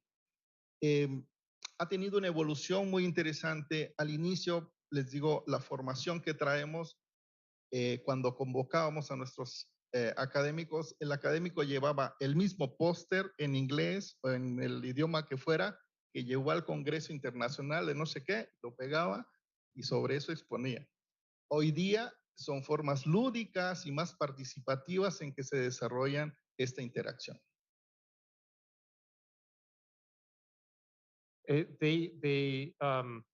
They instate scientific vocations through an open door science fair since the year 2000. And what they changed is that usually when scientists were invited to participate in this science fair, they brought the same poster that they used in international meetings with scientific technicisms and jargon. So now they're doing it through a more playful and educational and pedagogical methods of engaging with the community. Y ese es el tercero. El anterior era para un público más infantil y de público en general. Y este último está enfocado a jóvenes, principalmente entre los 16 y 18 años, que están ya pensando en las carreras que van a tomar. Son chicos que están en el bachillerato y hoy día se llama Juventud Conciencia. And the past activities that they mentioned were for younger audiences, but they have workshops for young adults, 16 to 18 years of age, when they're thinking about their higher education. So they're letting them know what their possibilities are. ¿Me das la otra, por favor?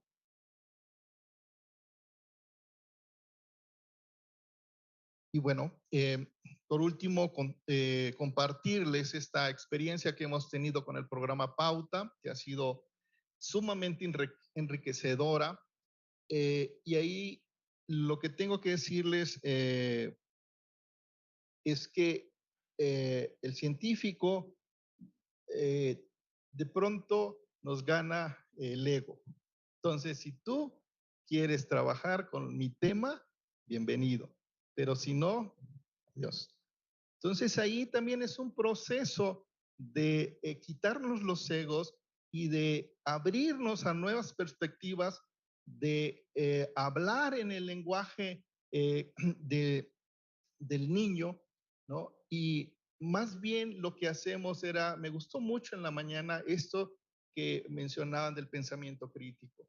Esto es, vamos a trabajar con los niños en el desarrollo de esas habilidades y no en que el niño venga a aprender de los insectos que yo estudio.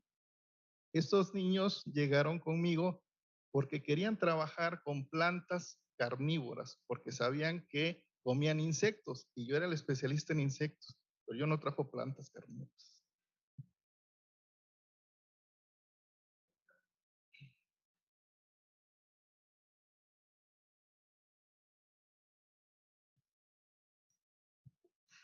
They say it has been a great experience to be working with Pauta. They have been the first research institute in the state of Chiapas to do so. But with scientists, it's usually a war between the egos. They're very jealous of their subjects of research, and they usually attract people to come into these same subjects. So in his particular case, he had younger audiences. He specializes in insects, but he had younger audiences that wanted to know about carnivore plants that actually eat the insects. So he had to go outside of his comfort zone to be able to get the children interested in carnivore plants, even though he doesn't specialize in this subject. Y esto de quitarnos los ropajes, estos egos, conlleva también a ofrecer un tiempo para estos niños. Hoy día, gracias a estos niños, sé mucho de plantas carnívoras. Estos niños ganaron el premio estatal y luego nacional en su categoría. Y uno de ellos, el más pequeñito, Einer, él quedó fascinado con el proceso de trabajo y yo feliz con el niño. Si me das la otra. Él siguió y volvió a ganar en otro tema que me llegó a hablar sobre filtros de aguas, porque al lado de su casa pasa un río contaminado. Entonces él quería filtrar y tener agua limpia, pero yo no soy especialista en agua. Pero soy científico, o sea, lo que vamos a promover en ellos es el desarrollo de habilidades científicas, no que hagan lo que yo hago. Hoy día es doblemente ganador en su categoría, tanto en el estado como a nivel nacional.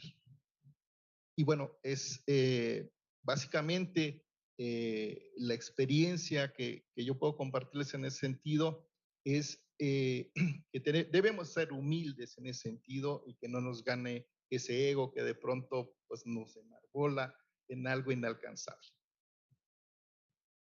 So in leaving this ego behind, Benigno now knows more about carnivorous plants, and the students went on to win a statewide prize.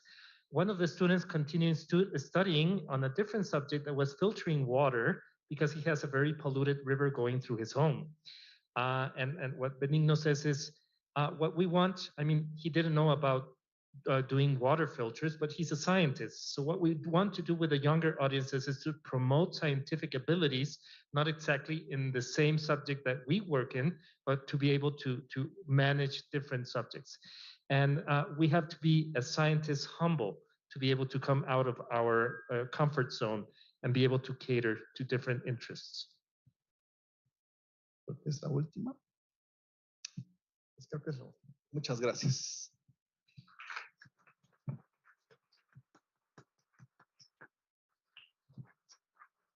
Thank you so much, Benigno, for sharing all that you're doing at Ecosur and particularly the way you have been working with Pauta. I know Juan, Yvette, Monse, and Blanca that we're here, and Alejandra that we're here from Pauta. We really know the time you have invested because we prepare the children for them to be able to talk to scientists, no? But then there comes the work from the scientist to prepare himself or herself to talk and guide the children for 2, 3, 4, 5, 6 years.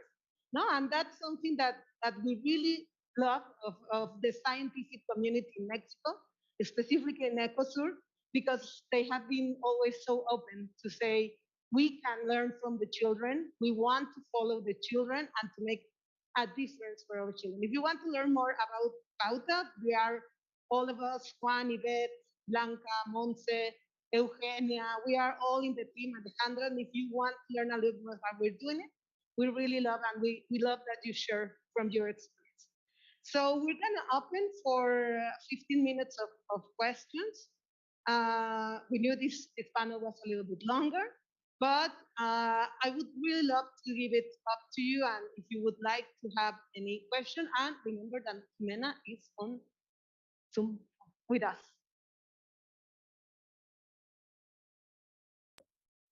So if anyone would like to, if not, I have some questions and I can. We have Oriana. Oriana, please.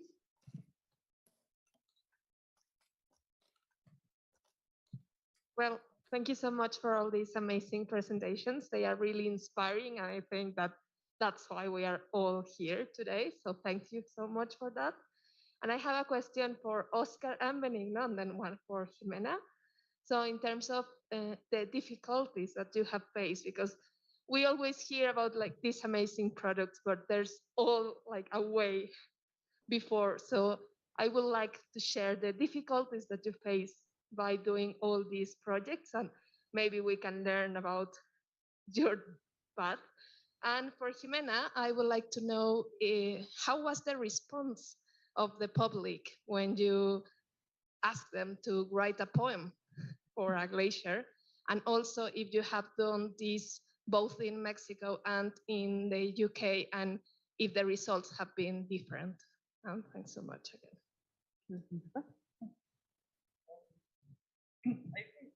I think for us, it was first to design a program and then go to the students and think that it was going to work because the scientists and the people who knew what they were doing. So it was that challenge first, and to understand that you need to first listen to the needs of the communications, of their context, and what they can actually bring to the program.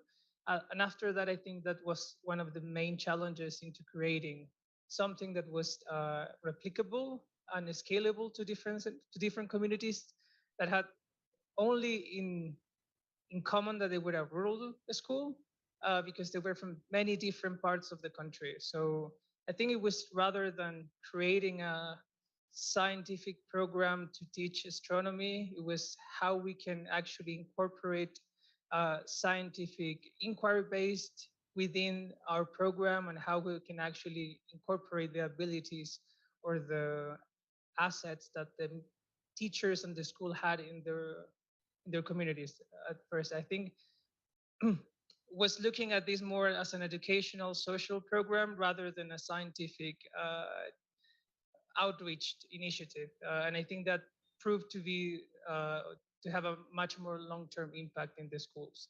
And of course, the long-term funding and everything.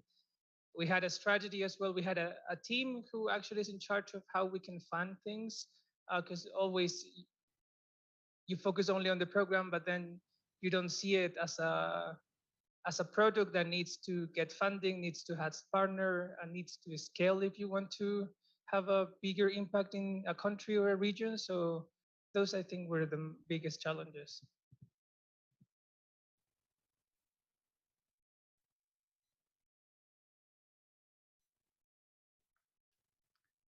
I don't know who wants to go next.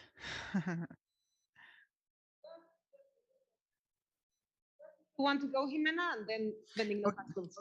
Yes, sure. Okay, so to me, I think that, well, it's not that I think, but actually I think that the challenge for me has been to actually have some time to actually explore scientific research with artistic research. So as you already know, the scientific communities really engaged and focused on like producing these papers and these huge amounts of papers. So there's not enough time to explore these other like paths of science. And to me, communication it's fundamental if we really want to make things change. So to me, this has been a challenge time, but I have also identified that actually the scientific communities it's really interested on like exploring these new ways to communicate science, because you cannot imagine the efforts that lots of scientists are putting on communicating science to, for instance, as policymakers, stakeholders, and so on, to actually make them not just to understand, because they do understand what is happening in terms of climate change and so on, but we need much more than that. We need something much deeper and bigger inside us to actually keep this momentum to do amazing things in order to change what is happening, or at least to have a better future, at least this scenario.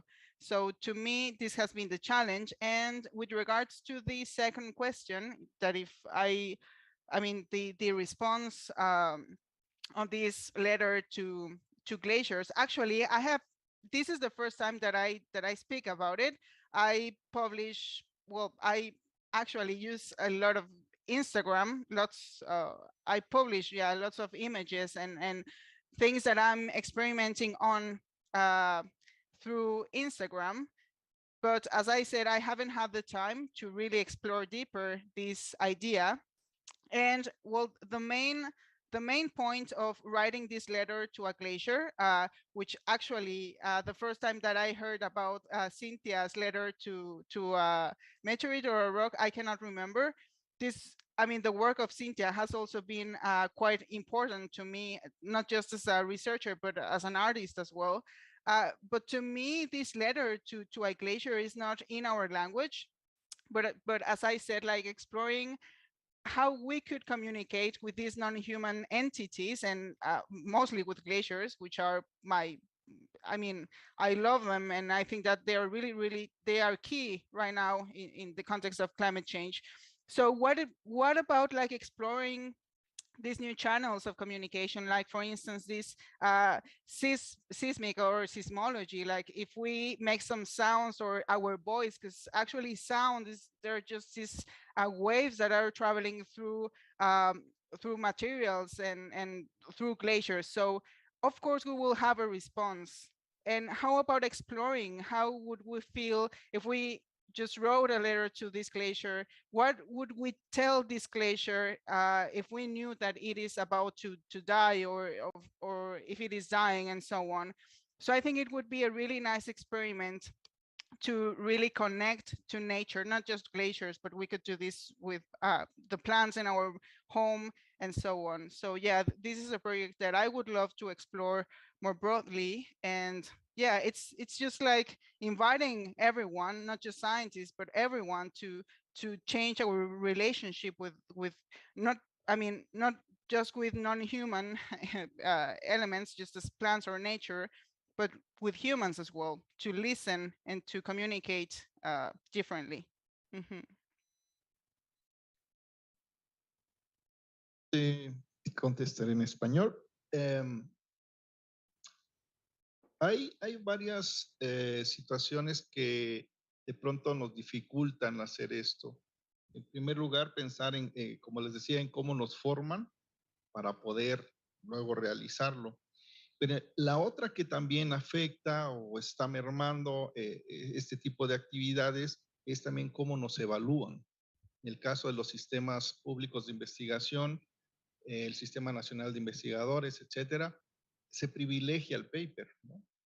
Entonces, la investigación, el objetivo es publicar, no tener impacto social. ¿Quién lee ese paper? Tus pares. Simple y llanamente, ¿no? Entonces, el investigador, aun cuando tenga muchas ganas de hacer talleres, de ir a las comunidades, le va a llegar el latigazo de cuánto publicaste, porque si no, estás fuera.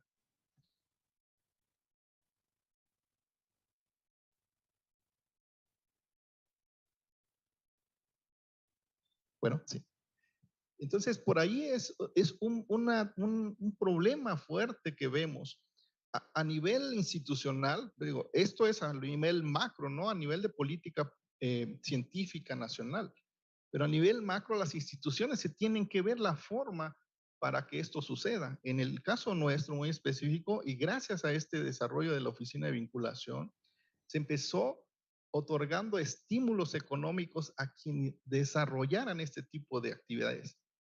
Hoy ese estímulo es risible porque ya quedó como una forma de trabajo, ¿no? Pero esto se empezó desde el 94, ¿no? Entonces ya hay un background de esto, ¿no? Ya hay una forma de hacerlo. Entonces eso te lleva a que hoy día, como les decía, pues los trabajos que se desarrollan ya no sorprende que pues ya sepas con quién trabajar, con qué grupo indígena, con qué grupo social, con grupos políticos, porque se están haciendo recomendaciones de políticas públicas, se está desarrollando en los programas de comunicación pública de la ciencia. Pero si nos quedamos con la política nacional, prácticamente estaríamos muy cortos en eso.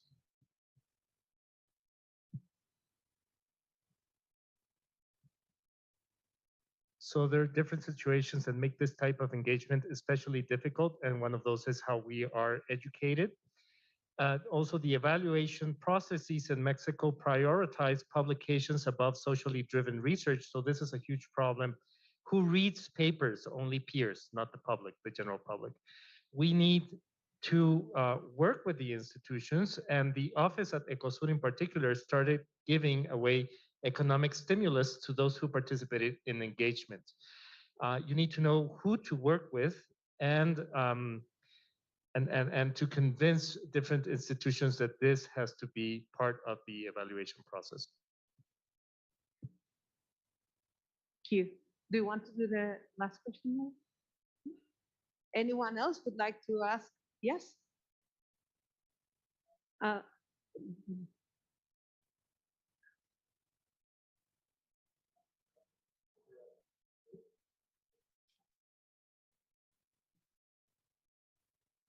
See?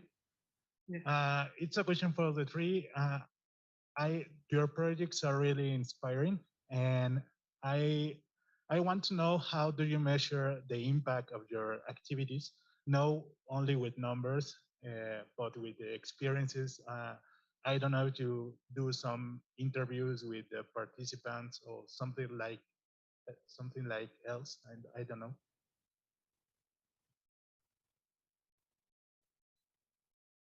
We have a different set of measurement that we do. Most of them are, I don't know, there goes. Most of us understanding if how they change their perception of science. Yeah,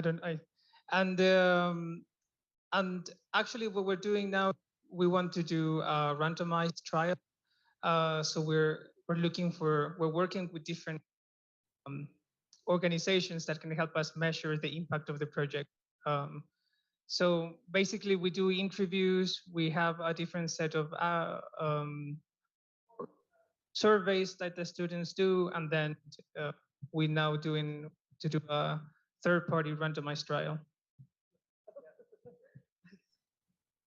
Thank you. Jimena, do you want to? Yes, sure. Yes. Okay. Well, I know I'm a scientist, and well, thanks for not asking for numbers, because I wouldn't be able to do that. But I can tell you that by experience, I mean, I have given several talks with regards to, well, about my work, of course, but I cannot help not including some elements of art within my talks, and every time I share anything about my work. And it has been through talks and through presentations that I have actually experienced the reaction of people, not only the general public or stakeholders or policymakers, but also my peers, the scientific community. They get really open. They open themselves to feel, well, to try to see science and nature with different eyes.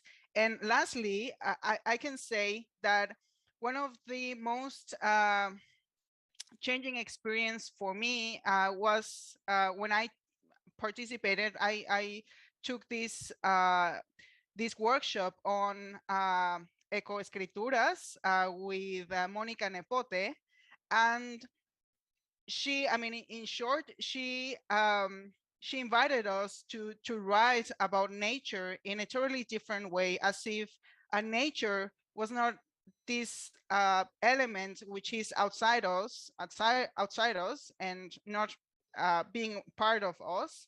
So this made me refocus everything and rethink about our place in the planet. So I can say that me as a scientist, this type of projects and activities do really have a deep impact. Art really is a disturbing force. It changes everything. It can change everyone. So yes, that's my answer. And for Ecosur and Pauta, the alliance we have done, what we do, they have a follow-up on the programs they have for kids and for youngsters. These programs is also a way for them to go to Pauta, which is like a much longer program, and they can stay from 4 till 18 years old. So what we do for evaluating impact on children, we start with abilities. We measure scientific abilities. We also measure their perception of scientists. And we're now working on critical thinking, creativity, and social skills. So they have a following up every 3 years. We have a baseline, and then we do a following up in each of the areas. But we also measure two things: the notebook they have, the place they record everything they had been doing, to see how they change their language and how they change the way they're communicating. But we also measure the projects they do, as the one that Benigno shared about the carnivorous plant. So year by year, we are researching together with another part of UNAM, the Faculty of Education and Psychology and Special Education. So what we do is we have a lot of measurements about them. It's weird. And then we have the impact evaluation. What happens after they have been 5 or 6 years in the program? Where do they go to? What? That's the part that we're working at because it's difficult, but it's the way we're measuring impact in a more academic, scientific way, but also in the impact they have in their lives and in their communities. And I don't know if you want to share something more? Yes?